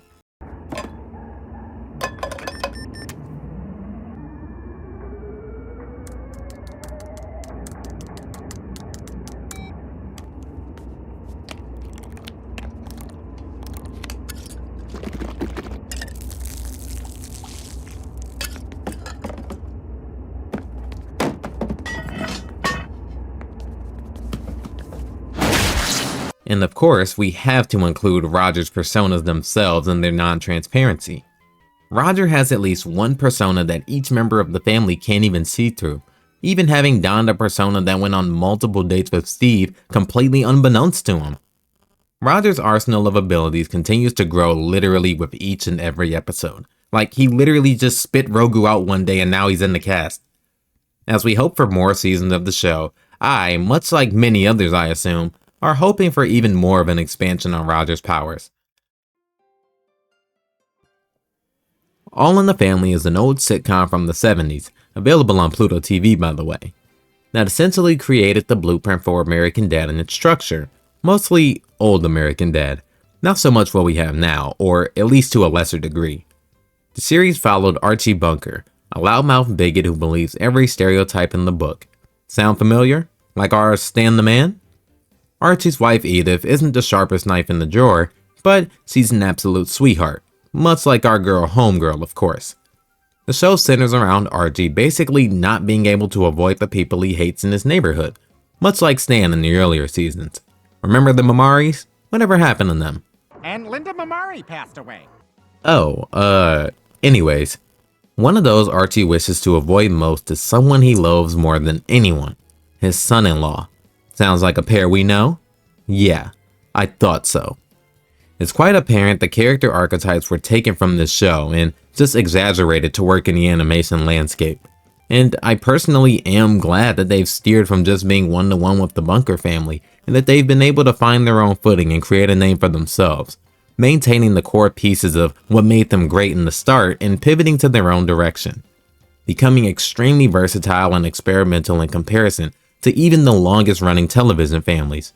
While All in the Family started the lap, American Dad finished the race. Beautifully. Steve's OG design, or as I like to call it, his Scott the Woz era, is drastically different from the Steve and Anita that we've got now.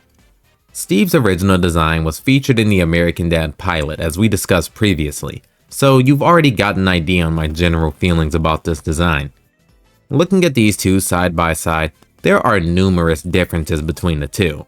The first being their overall build.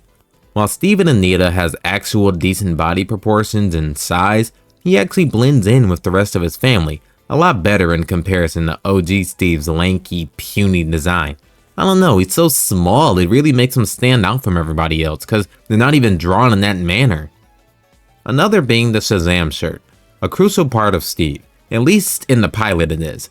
It isn't even worn by Steve and Anita until it's time for him to ask out Lisa Silver, versus OG Steve, who wears the Shazam shirt throughout the entirety of his run. Another great choice made by the show creators to change this to Steve's iconic red and orange undershirt. I don't know, it gives him a lot more personality and character rather than just having him wear a superhero logo to indicate that he's a nerd.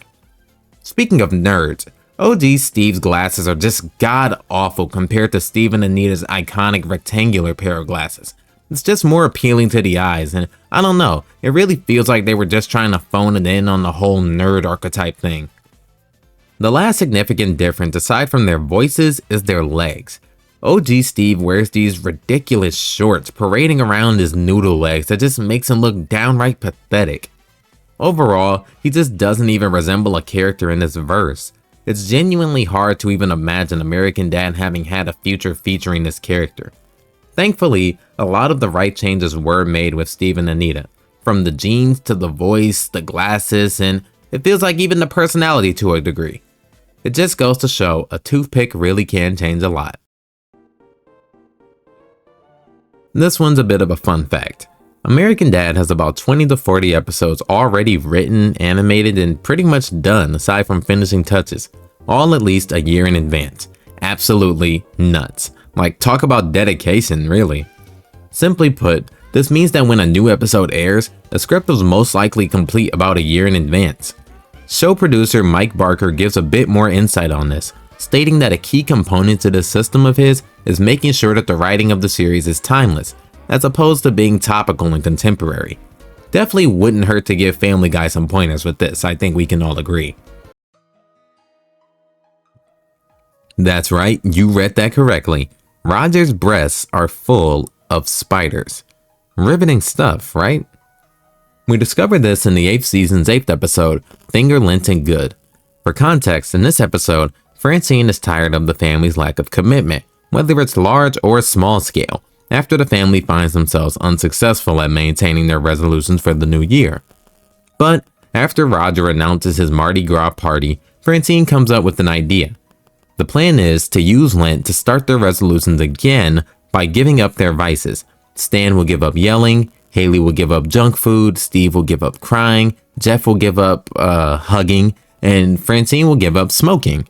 The family quickly declines, but Francine offers for them to go pee your pants crazy at Roger's party if they agree, and so they did. Roger's party was an absolute rager as always, giving the Smiths that one last hurrah they really needed. The next day, Roger comes to recall that he fell in love at his party, but the only reminder he has of her is a pasty. He and Klaus set out to find Roger's true love. They try a multitude of places on their journey, even numerous old strip joints. But the most damning stop of them all was when they made it to the hospital. This stop was another unsuccessful one for the journey, but that didn't mean leaving on a loss. While there, Roger decides to get a mammogram, and during this, we see and hear that Roger does indeed have spiders just filling his boobs. The doctor gives this troubling news to Roger and he responds excitedly, deeming that that's just how he likes them. That's right, anytime we're seeing Roger, we're joined by his spider babies within his breasts. Gross stuff. Roger ending the world is in reference to exactly what it sounds like. In season 11's 10th episode, The 200, we follow Stan as he travels through a post-apocalyptic wasteland, previously being Langley Falls. As he wanders through, he hears warnings of the 200. He continues on, avoiding strangers and scavengers. Stan faces a multitude of trials on his journey, one of which even being a cannibalized Principal Lewis. On his journey, Stan is being joined by Roger and by Greg as they head to a New Haven safe zone, hoping that Francine and the kids are going to be there. Arriving at the New Haven area, they come to learn that it's been burned down, believing all the occupants to be dead. Roger finds Francine's locket and all hope is restored. Shortly after, Greg, Stan, and Roger are captured by Lewis and are being transported in a cage. Stan reminisces on how poorly he treated his family prior to the apocalypse, and he begs to be put out of his misery. Just as Lewis is about to fulfill Stan's wish, he's saved by his family. Just as the family regroups and prepares their escape, Lewis calls for his tribe of savages to assist him. But just as Lewis's brigade arrives, so does the 200. Here we learn the 200 are 200 clones of Roger, all donning different personas, from Sydney Huffman and Jeannie Gold to Ricky Spanish. As the battle wages on and confusion is sparked, Roger now recalls on how this all began. He was on a trip to Langley Quantum Labs where he wandered into a Hadron Collider after losing his Ray-Bans inside of it. This causes all of his personas to be released as well as the worldwide devastation. The two groups rush towards each other, neither one siding with the Smiths. They end up being saved by Jeff and what looks like a Dragon Klaus just in the nick of time. This all closes out on Stan, retelling the story of this to his grandchildren. And that's how Roger destroyed the planet. Paul Lynde was an actor and comedian, best known for his work as a panelist on NBC's Hollywood Squares. He's also done a few Hanna-Barbera projects, one being Charlotte's Web. On there, he plays Templeton. Paul Lynde had a campy, snarky type of personality, often poking fun at his closeted homosexuality. Looking back at his work, you can definitely see how he was the blueprint for Roger. Oh, have you not heard? Yes, Paul Lynde's voice was the inspiration behind Roger, stated by Seth MacFarlane in an interview on the YouTube channel titled The Paley Center for Media. You can find it in the link in the description. This one touches more on the fun meta side of things, referring to a scene that happens in Season 7's 4th episode titled The Best Stan, centering around Stan's aspiration to be a best man in a wedding if the title wasn't a dead giveaway already. But that's not important. What is important is our B-plot, featuring Roger finding a magic pair of shorts, leading to him and Steve heading to Miami, Florida to go clubbing to celebrate Roger's newfound physique, as you can see. While on their flight to Florida, the two are shown watching a DVD on their laptop featuring some very familiar faces. Enjoy your stay. And now, Phase 3, to enroll at Florida State University. How did a baby and a dog get on a flight to Miami? Guess they're not as interested in reality as we are. That's right, folks. Family Guy is a show within American Dad, which features a family they've met in an episode, which means American Dad is within American Dad as Gold Top Nuts? During this Iceberg, we learned quite a bit about Haley Dream Smasher Smith, so let's dig into another layer of her character, her voice actor. Funnily enough, as Stan and Roger are voiced by Seth MacFarlane, Haley happens to be voiced by none other than Seth's sister, Rachel MacFarlane. It's not exactly the most damning piece of news pertaining to her, but it does shine light on how the siblings can have conversations like these and have them sound so damn real. That was before I knew Dad was a gun-toting maniac. Beatnik! Warmonger! Chupacabra! I'm the Mexican Bigfoot? You heard her, she admitted it! Enough! Now anytime I hear these two butt heads, it's nothing more than a sibling screaming match to me in my eyes. Knowing little behind the scenes tidbits like this always provides an extra layer and a fresher perspective of the show for me.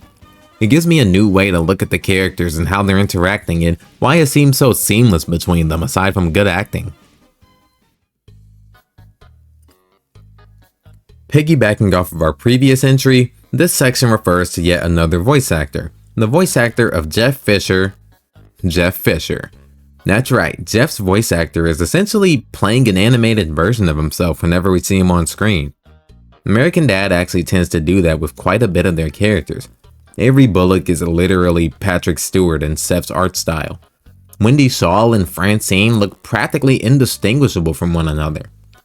Like I said before, while they may not be the biggest mind blowers, just knowing and seeing things like this makes the show a little bit better to consume for me. It just provides a little bit more depth in the sense of knowing that there's a certain level of intention going on, from things like characters' interactions to them being designed to resonate with their actor's appearance. It makes you appreciate the extra levels of work that they've put into this, and it emphasizes the passion that American Dad puts in, compared to the other show.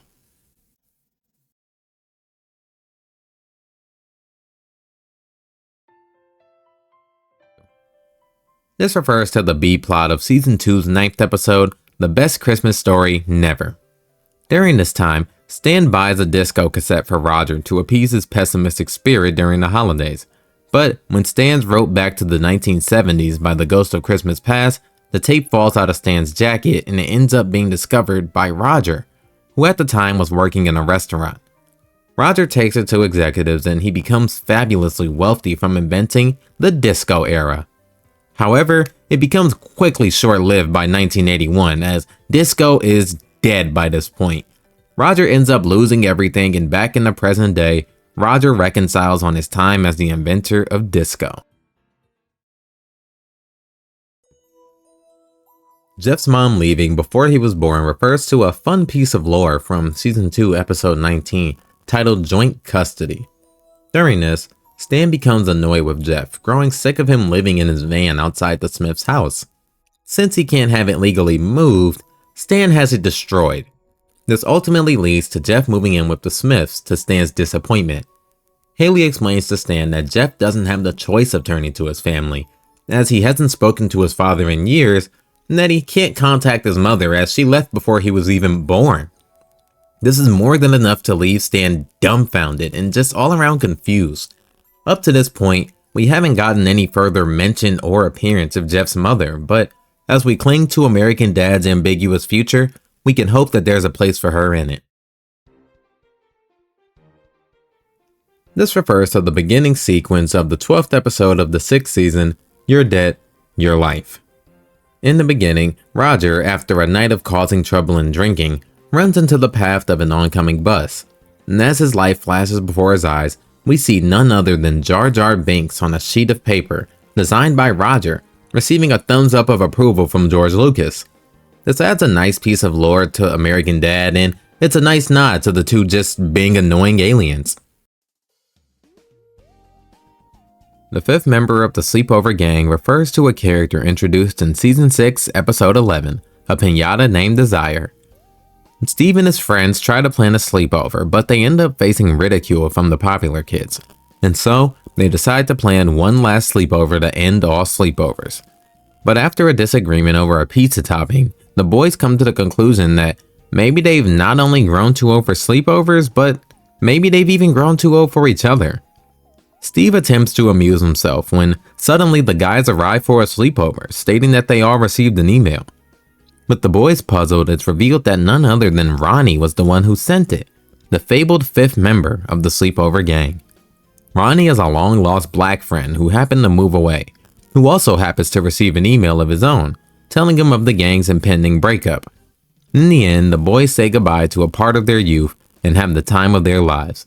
Steve admits that he isn't even sure if Ronnie is who he says he is, or if he was just a stranger that overheard their conversation. Francine's real hair color isn't so much a blink and you miss it, but it's very easily overlooked. We learn this very early on in the first season's 15th episode titled Star Trek. After her hairstylist makes a recent discovery in her sexuality, they've stepped away from their cosmetology career, leaving Francine in need of a new hairdresser and in need of some new color. As we see here, Francine's hair is actually a very strong brown, rather than the bright blonde we know and love. This is one of the only two instances where we see Francine's natural hair color. The second time being in Shallow Vows, better known as Season 5 Episode 6. After Francine decides to stop putting work towards her physical appearance, cosmetology included, we begin to get more and more looks at her natural hair, all the more confirming it as more than a one-off thing and establishing our girl Francine as indeed a brunette. I touched a bit on this when I spoke about Roger's powers in the previous section. Roger, of course, has a little more than a plethora of personas at his disposal, practically making up majority of the town's population, even ones that the family can't see through. In Season 7's 9th episode titled Stanny Tendergrass, we learn Roger dons at least one persona that a member of the family can't see through. For Stan, it's Roger's persona Mr. Vanderhill, the antagonist of the episode and owner of the country club that Stan works at. For Francine, it's a Korean kid that plays pool with a chopstick. For Haley, it's her sandal repairman. And for Steve, it's Alicia Wilkner, who went on several dates with Steve. More specifically, 9, but Steve was roofied for 2, so what are you gonna do? Stan's personal heaven refers to the ending of the episode Rapture's Delight, better known as Season 5, Episode 9. In this one, the rapture occurs, and Stan, Francine, and Roger are left behind. They learn what the coming days will consist of and they ponder their fates. During these days, Steve and Haley are introduced to their respective personal heavens in the afterlife.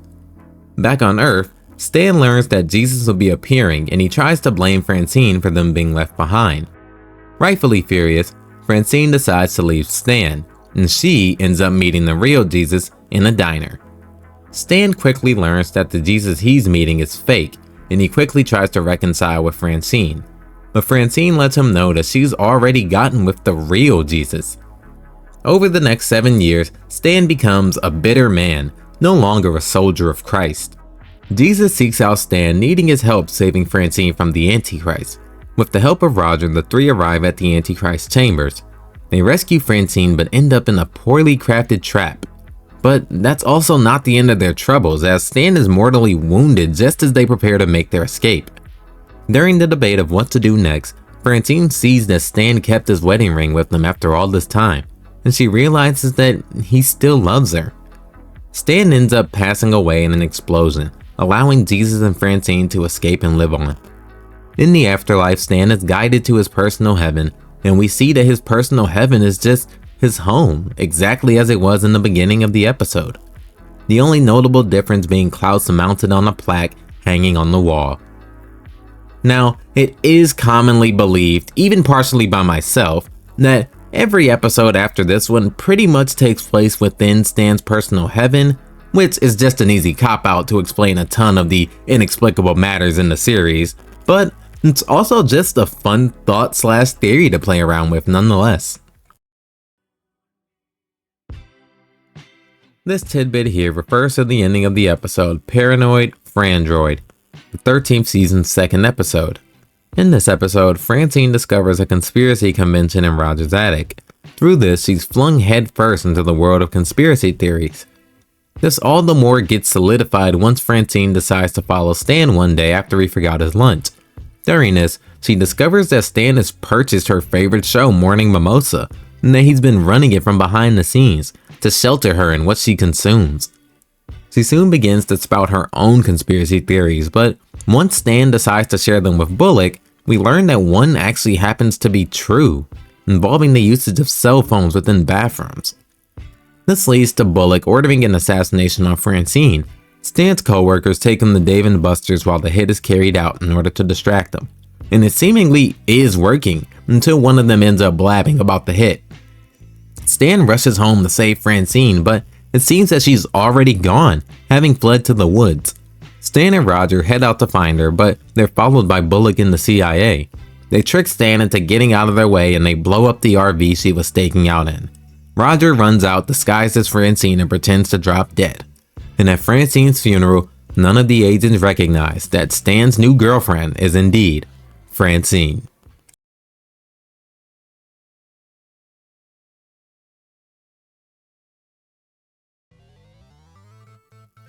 Roger's alien camouflage skin is introduced as well as utilized in the show's 250th episode titled Persona Assistant. In this episode, we're also introduced to Rogu, who also happens to be the central catalyst kicking off the plot. In this episode, Roger is deemed out of commission after a tumor is sprouted in his head and has grown exponentially in such a short amount of time. The tumor, later being revealed to be Rogu, causes Roger to undergo bed rest to recover from the massive trauma.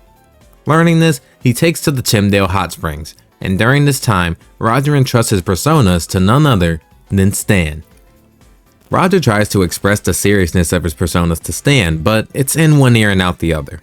After emphasizing the consequences of leniency when it comes to his personas, Roger debuts a glimpse into how his personas work, thus revealing the alien camouflage skin. Roger states that wearing this skin simulating his own will allow people to only see the persona that Stan's wearing at the time, rather than seeing Stan through the costume. This allows Stan to go throughout the episode as a various mix of different characters, all orchestrated by Roger, even donning the Ricky Spanish persona at a point. That is, until Stan gets corrupted by Ricky Spanish and he's stopped by none other than Jeannie Gold and Rogu Spanish. Since then, it's confusing to say whether or not it's required for someone to wear this and not be seen, as it seems to have been retconned in Season 18's 19th episode, Steve, Snot, and the Quest for the OG4 Loco. During this, Steve and Snot are in need of fake IDs and are brushed off by Roger, so they decide to take matters into their own hands and dress up as two of his personas. During this time, the alien camouflage skin isn't required nor brought up at all, yet the effects of the personas remain. That is, to everyone except Roger, who saw straight through Steve and Snot's disguises. Since this point, none of the family's been called to the mantle to don a persona of Roger's, that is, except Rogu, of course. A future episode may end up holding a more concrete answer, but for now, I wouldn't really think about it too hard. It is Roger after all.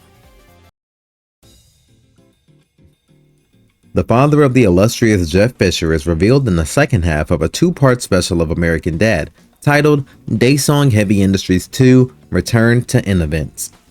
This storyline takes place in Season 11, Episode 16. In the first part, Stan ends up losing his faith due to Steve's judgment and questioning of the Bible.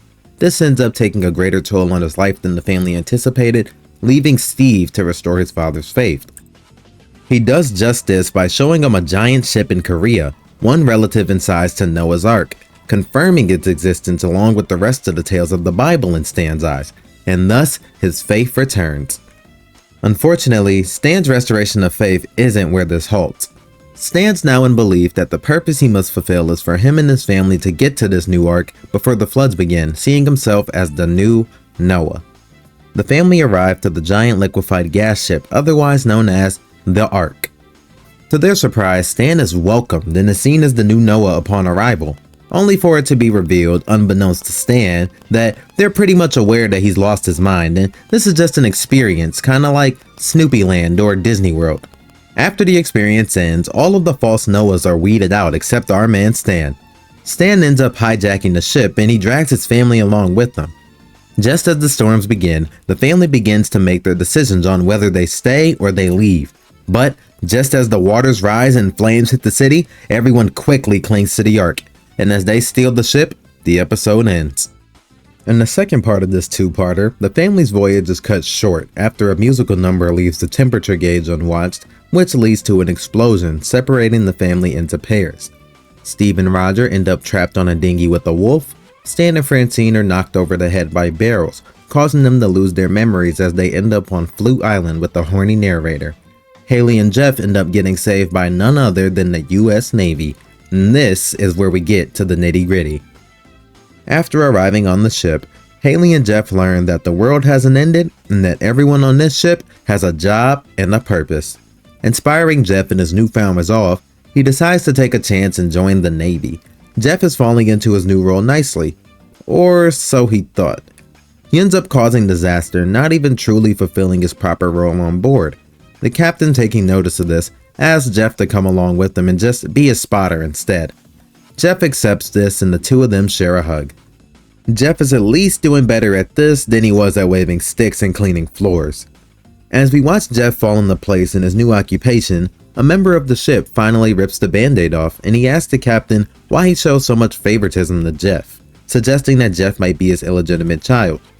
The captain ends up confirming just that, revealing that he's had quite the sex life leading up to his Navy career, even stating that Jeff looks a lot like a woman that he used to pay for certain acts. He then opens up a locket to reveal a woman with an uncanny resemblance to Jeff, thus confirming that this captain is indeed Jeff Fisher's father. Unfortunately, the two never do get to reconcile for their lost time together, but hopefully Jeff's father is fulfilled from finally seeing his boy, and hopefully we're fulfilled from finally seeing Jeff's mother. This piece of Roger's lore comes from Season 6, Episode 13, pretty early in actually.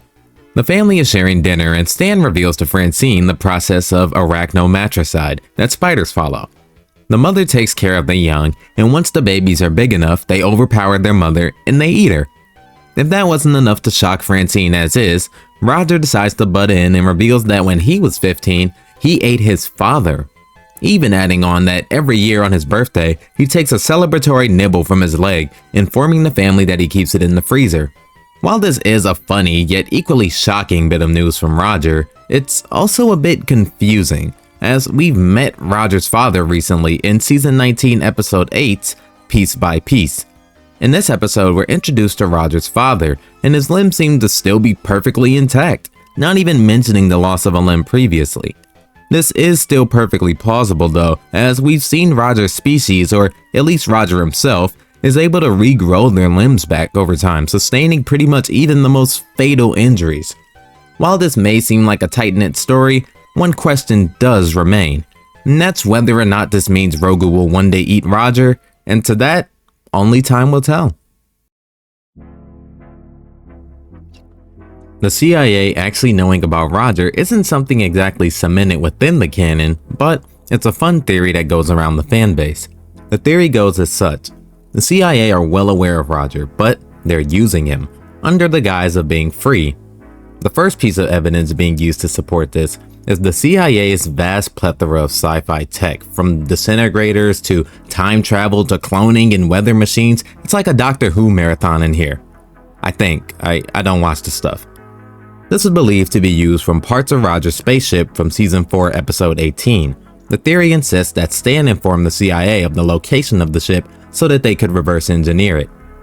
The second piece of evidence is that Roger is bad at hiding in general, owning a bar in the attic that CIA members frequently attend, and to debunk the excuse of it being just due to his disguises, the creator actually touches on this concept in Season 6, Episode 12, in which a scene shows an Area 51 employee seeing Roger in disguise and instantly recognizing that he is an alien.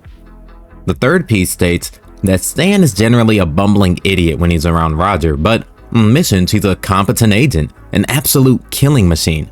This is believed to be an act put on by Stan so that Roger feels a false sense of safety and control. The final basis being the limbs. Throughout the show, characters are beaten and maimed, often losing limbs and appendages only to have them again the next episode. In the previously mentioned Area 51 episode, they go to Area 51 to grab Roger's fanny pack, containing a gel to regrow Stan's legs. And it ends up working.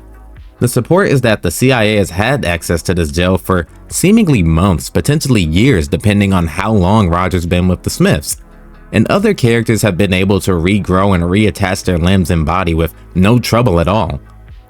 Ultimately, the gist is, Stan pretends to be an idiot to lure Roger into a false state of security, all while keeping track of him and reporting the various findings to the CIA to help them make leaps in different fields, from tech to medicine and potentially education. Honestly, I really like this theory a lot. It's fun and it holds up pretty strong from American Dad standard. While it would take a bit of nitpicking to even debunk it at all, it's also just fun to play around with stuff that supports this. Like Reginald the Koala seeing Roger without a disguise and later going on to be a CIA agent? Coincidence? I think not. The King Klaus reality pertains to a small part of Season 4's second episode, The One That Got Away. In this specific episode, the family discovers an old Simon Says toy. If you don't know what a Simon is, just think of Bop It with colors. And if you don't know what Bop It is, well, then I just can't help you. As the family gradually becomes more and more addicted to the siren call of the Simon, Klaus grows frustrated, disappointed that the family could even become slaves to something so minuscule, let alone not let him be a part of it. So, to save the family from their trance, Klaus throws a smoke bomb and disappears along with the game. The Smiths are ecstatic that Klaus saved them from the clutches of that wretched game. Suddenly, a puff of smoke appears, and it reveals a strange creature that's suddenly slain from the inside by none other than Klaus, who's seen donning a crown and that cape thingy that kings wear. Klaus claims to have been gone for 60 years from his perspective, and that he was crowned king of wherever it was. We never have gotten any further elaboration on Klaus's journey within the lands he was in, but we've only been left to wonder in hopes that one day we'll be told the tale. Francine killing her college roommate is a nice tidbit of lore given to us early in the show's run. In Season 4's 10th episode titled Family Affair, we learn this riveting news right off the bat from the start of the episode from Francine. As soon as the theme song ends, we open up to Francine recalling on her past with the family. Francine confesses to the family that she killed her college roommate in the way that she did so. Yeah, I killed my college roommate. I can't believe you didn't know that. I stabbed her. And there we have it, folks. There's our culprit. I haven't done much with this since it's come about, probably just a nice joke to keep us on our toes as the episode kicks off. But it is always nice to get a bit of a peek into the lives of your favorite housewife, Fantastic. Speaking of one-off pieces of lore, Bailey Smith is a forgotten member of the Smith family, introduced to us in Season 6's 5th episode, White Rice. Believed to be a twin brother of Haley and older brother to Steve, Bailey was introduced in a flashback showing Francine wanting to get him and Haley vaccinated, but Stan said no, leading to his supposed death. While it isn't confirmed, the existence is hinted at, potentially by Roger early on in Season 3's 16th episode, Spring Breakup, where he states that Francine has had 3 kids, but it's dismissed as a mistake on Roger's part, because Francine gave birth to a 3rd child, that being Greg and Terry's baby, Libby, in Season 3's 7th episode, Surrogate. Later on in season 12's 6th episode, Roger's Baby, Francine states that she's been pregnant 4 times. Although this doesn't directly confirm if she considers Bailey a separate pregnancy, it does add up for a track record in the show. Will Bailey end up making another appearance in a future episode? I doubt it. On an equally, if not more obscure note, we've got Snot Sister with polio. Never having made an actual appearance, we have no idea what Snot Sister looks like. She's introduced to us in the 6th season's 3rd episode, Best Little Horror House in Langley. Fun fact, this is the show's first Halloween episode. During the episode, Steve and Akiko go out trick-or-treating under the rule placed by Toshi that they must be back before sundown. The two ignore this rule and are hunted down by Toshi throughout the episode's run. They end up taking refuge in a beautiful cave and they share a bit of a moment, but leading up to this is exactly where we're introduced to Snot Sister. As Akiko takes off running ahead, Steve struggles to keep up as he's never had the makings of a varsity athlete. During his recovery between breaths, he states that next time he'll try to date Snot Sister as she can't get far in her polio braces. This one piece of dialogue expands Snot's character even more than it already had been. Unfortunately, since this scene, we haven't really seen or heard anything regarding Snot's sister. Some fans even believing that it's really just Snot in a wig, and Steve just says Snot Sister to save face. The mystery is yet to unravel 13 seasons later, and we can only wait as the episodes go by. Personally, I like to agree with those that think it's really just another one of Snot and Steve's weird things, but I've been proven wrong before. Bye, have a great time is one of the many different goodbyes said by Security Officer Pena. Pena was a former employee later identified as a Venezuelan immigrant in episode commentaries at the office building where Family Guy and American Dad were produced. The Underdog Productions title cards seen at the end of each episode feature Officer Pena. Depending on the episode, Pena waves and he would say a different line. Bye, have a beautiful time. Bye-bye, see you soon. Have a great night. Bye, have a beautiful time. Pena has become an iconic staple in the American Dad and television community altogether, constantly beaming this light at the end of the tunnel with each episode's end. I can confidently say I speak for everyone when I say thank God they did not change this at any point, and thank you to Security Officer Pena. The episode Minstrel Krampus is a holiday special of American Dad, initially intended to air in December of 2012, but it was unfortunately delayed. Now, while that may sound like a negative, the reasoning behind the delay was pretty airtight. You see, in December of 2012, there was a tragic event titled the Sandy Hook shooting, during which a mass shooting occurred at Sandy Hook Elementary School. The perpetrator, Adam Lanza, shot and killed 26 people, the victims being 20 children ranging between 6 and 7 years old, and the remaining 6 being staff members. How does this affect that year's episode of American Dad, you may ask? Well, when you look at the first 2 acts of Minstrel Krampus, you're definitely right to wonder. But by the time you reach the 3rd act, it becomes crystal clear. For context, in this episode, Krampus takes Steve to punish him and he ends up imprisoning him in his home. During their time, the two bond and become close as Steve begins to understand them. The two then move on to live in harmony. During this, Stan and Santa come to terms and decide to help each other raid Krampus's home, and here is where we get our reasoning. During this raid, we see a full-on assault on Krampus's castle, an absolute bloodbath of elves being slaughtered and blood coming from places you didn't even think it could. During this instance, it becomes abundantly clear why they couldn't air this episode amidst the aftermath of a mass shooting, as it's just poor timing and bad taste. This ultimately leads to American Dad being short one holiday special whenever the show does eventually end. While it can seem like an inconvenience to fans, I find it endearing that the American Dad team had the heart to find room for us to focus on the greater matter at hand, and deal with this tragedy properly, rather than thinking of themselves honestly. You can really find a lesson in that. I also just want to say rest in peace to the victims of the tragic shooting, and to the families of those victims, God bless your hearts. And thank you for finding the strength to carry on every day. Francois is the initially pitched name for Klaus, before they had his character pinpointed exactly. Unfortunately, when it came time to establish the character's voices, D. Bradley Baker, Klaus's voice actor, was unable to do a French accent, and so they settled on a German accent, and thus Klaus was born. I think we can agree that Klaus's voice ended up being perfect for his character, and honestly, I couldn't even imagine Klaus having a French accent. The Orville American Dad crossover, as uncanny as it may sound, is very much a conversation that's at least been had. In a Comic-Con discussion that I'll link in the description, we get a look into what showrunner Matt Weitzman's thoughts are about the possibilities of those two worlds colliding. He admits that there isn't too much in the pipeline regarding it, going on to joke that they're thinking of hiring Scott Grimes as he's already an actor on both shows. He goes on to say verbatim, "I'm not necessarily looking to do that, it's kind of whatever works. We won't look for that, but if it works, it works." From there, he doesn't really say much else. He goes on to talk about what an American Dad movie would look like and his preparedness for the end of the series. Seeing as this combo took place in 2022, 3 years later with even American Dad's fate being uncertain as of the moment, I can say the potential for a crossover might be as good as gone.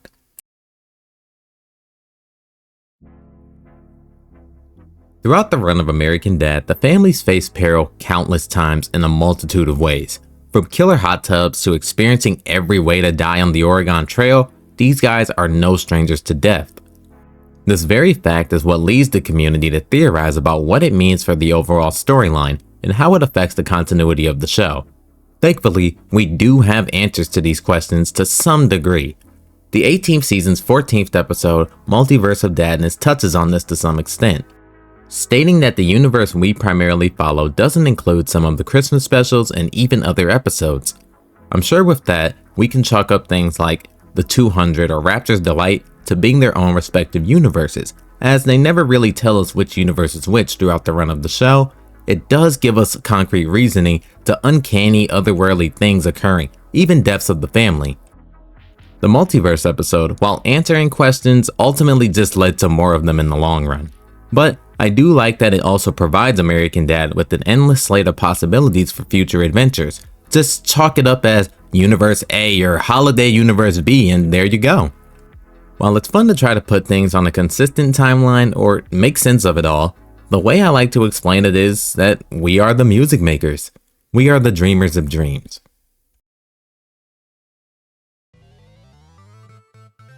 Toshi's Season 1 mom is a difference in character design that's very easy to miss if you're not watching too hard.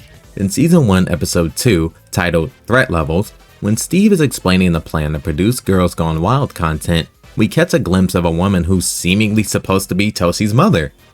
But this design is notoriously different than the Hiko Yoshida that we know and love in the more recent episodes. It's never really touched on or talked about why the design change came about in or out of universe, but amidst my research on this, I did come across a nice fan theory that I'll be treating as a personal headcanon. The theory states that when Stan and Francine went back in time, they caused ripples in time, leading to Toshi's father marrying someone different. This is why Akiko looks different and older than when she was initially introduced. And before you ask why Toshi didn't change, he actually did. He's now able to speak English, and seemingly has been able to the whole time. Like I said, it's a nice fan theory, and it also is seemingly pretty tight-knit by American Dad standard, so I'll be treating it as a personal headcanon until proven otherwise. The real Hiko Yoshida hasn't been brought about or at least discussed after Season 1, like I said, but she can be seen in the crowd of Morning Mimosa in Season 10's 11th episode titled, Morning Mimosa. She even gets a line in the episode. One mimosa. Are you insane? Cut off her head and put it in a bag! So we can see that while she may be a relic of the show's past, she certainly isn't forgotten. Does this raise the hopes for exposition into what's happened to her character? Absolutely not, but it's good to see that she didn't go to waste. Now, I included Kroger in hopes that once I got to this point in my research, I'd find something pertaining to it, as I saw it go unexplained on an American Dad Iceberg that I'd seen on Reddit, but I wasn't really able to find anything.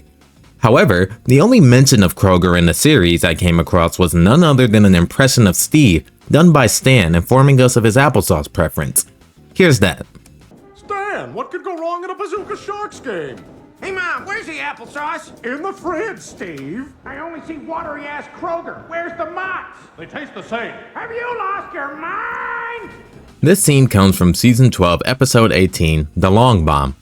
Since this episode, as well as prior to this episode, we never really hear or see anything pertaining to Kroger. So, I can only assume we were intended to learn Steve's preference of Mott's over watery-ass Kroger's. Now this one is another one of the ones that I gathered from a different Iceberg to research on my own accord. And during my time researching, I eventually came to a dead end, even the initial authors stating their uncertainty about the origins of this claim. However, amidst this discussion, I was able to come across an instance that shows not Toshi, but Snot acknowledging that he's within a TV show. In the 11th season's 14th episode, titled The Nova Centaurus Burr Board of Tourism presents American Dad, Snot acknowledges that he's within a show, stating to Barry that American Dad loves everyone now, as prior, they were notoriously known for dadding people. Dadding someone is pretty much when American Dad insults you or nails you with a joke. But I'm getting off topic. Here's our clip. Did Charlotte, North Carolina just get dadded? No, Barry. American Dad loves everyone now. That's right, America. We want you to know you are loved. So while this isn't necessarily Toshi already knowing he's in a show, Snot definitely already knew. And we now have Barry learning this fact.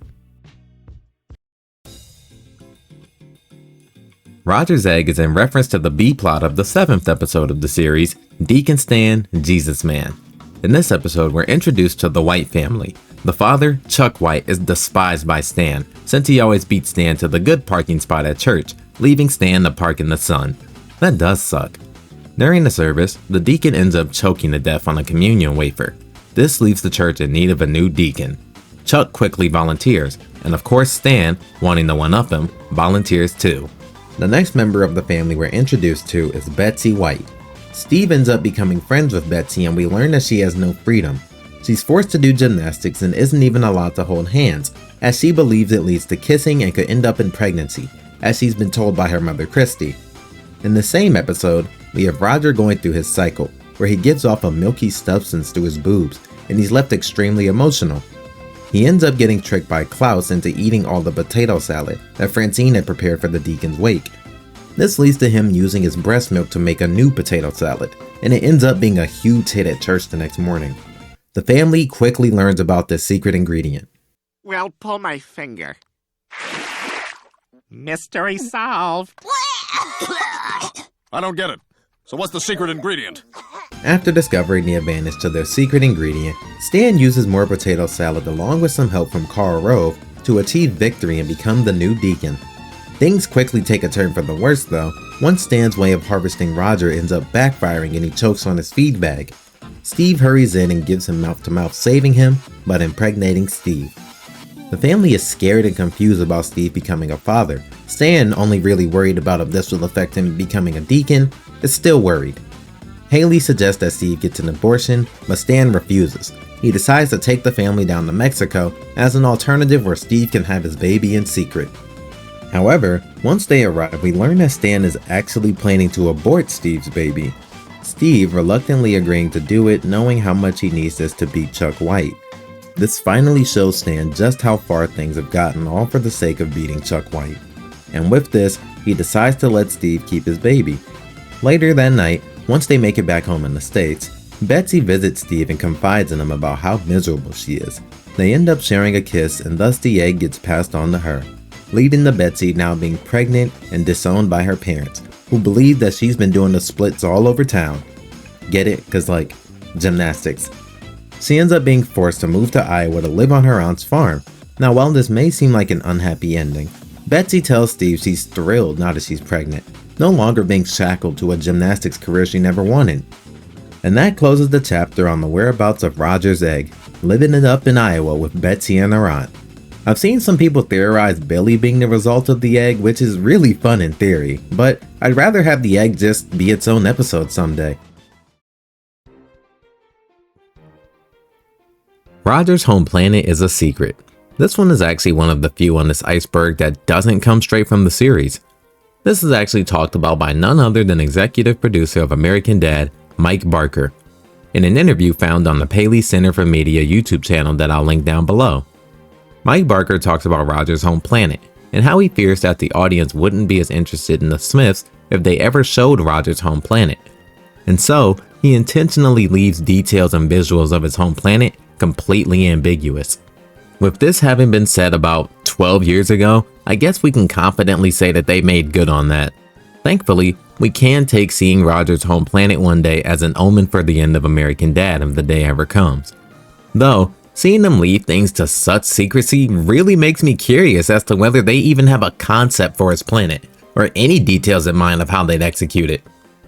I definitely would love to see Roger's home planet even as a one-off thing, but with the man himself saying such things, it's nothing more than a dream. American Dad speedruns are a personal favorite of mine on this iceberg. Basically, American Dad speedruns refer to a subset of American Dad parody videos that parody the video game speedrunning community. The video features players who act as though they're exploiting glitches in the American Dad theme song to shorten the length of it as if it were a video game. Of course, this is done through video editing software. Typically in the comments of these types of videos, you'll see people indulging in the fun, even suggesting further exploits and encouraging the player. This originated from a YouTuber named Live on July 7th, 2019. He posted an American Dad speedrun stating he exploited a floor glitch. This video gained over 50,000 views. Months later, other YouTubers built on the original concept. YouTuber posted a video that purported to have both the floor and newspaper glitch mentioned by Live in their video. These were the first of dozens of parodies in which others posted their runs of the American Dad theme song. The following day, YouTuber Elated Turtle made a video featuring Facecam, gaining over 8,600 views. On November 23rd, Simon Scarhead Fanboy posted a video with the purported new skip that he discovered when Joe from Family Guy is the main character, gaining over 16,000 views. The trend culminated Coleman Cho's The History of American Dad Speedrunning, a summoning salt homage that covered the history of the meme, gaining over 400,000 views. Since then, the meme has only continued to thrive, spreading to other forms of media from SpongeBob to Family Guy to so many more. In today's day and age, what can't you speedrun? In the early seasons of American Dad, more specifically the first one, they hadn't really finalized the house layout, and it's very apparent throughout some of the episodes. Nothing you really catch unless you're intentionally looking for it and putting these things together. Stuff like in the first episode, we see this window next to the staircase, even though the theme song shows us that the garage is there. But honestly, the earlier seasons can't even get all the blame, as inconsistencies in the Smith house are basically a given, especially living with someone like Roger. They've had their attic be a bar, a Chinese restaurant, and a literal gym. Stan's had a museum dedicated to himself built into the house. They even had a completely different living room in some episodes. And who could forget Roger's spot? Don't say it.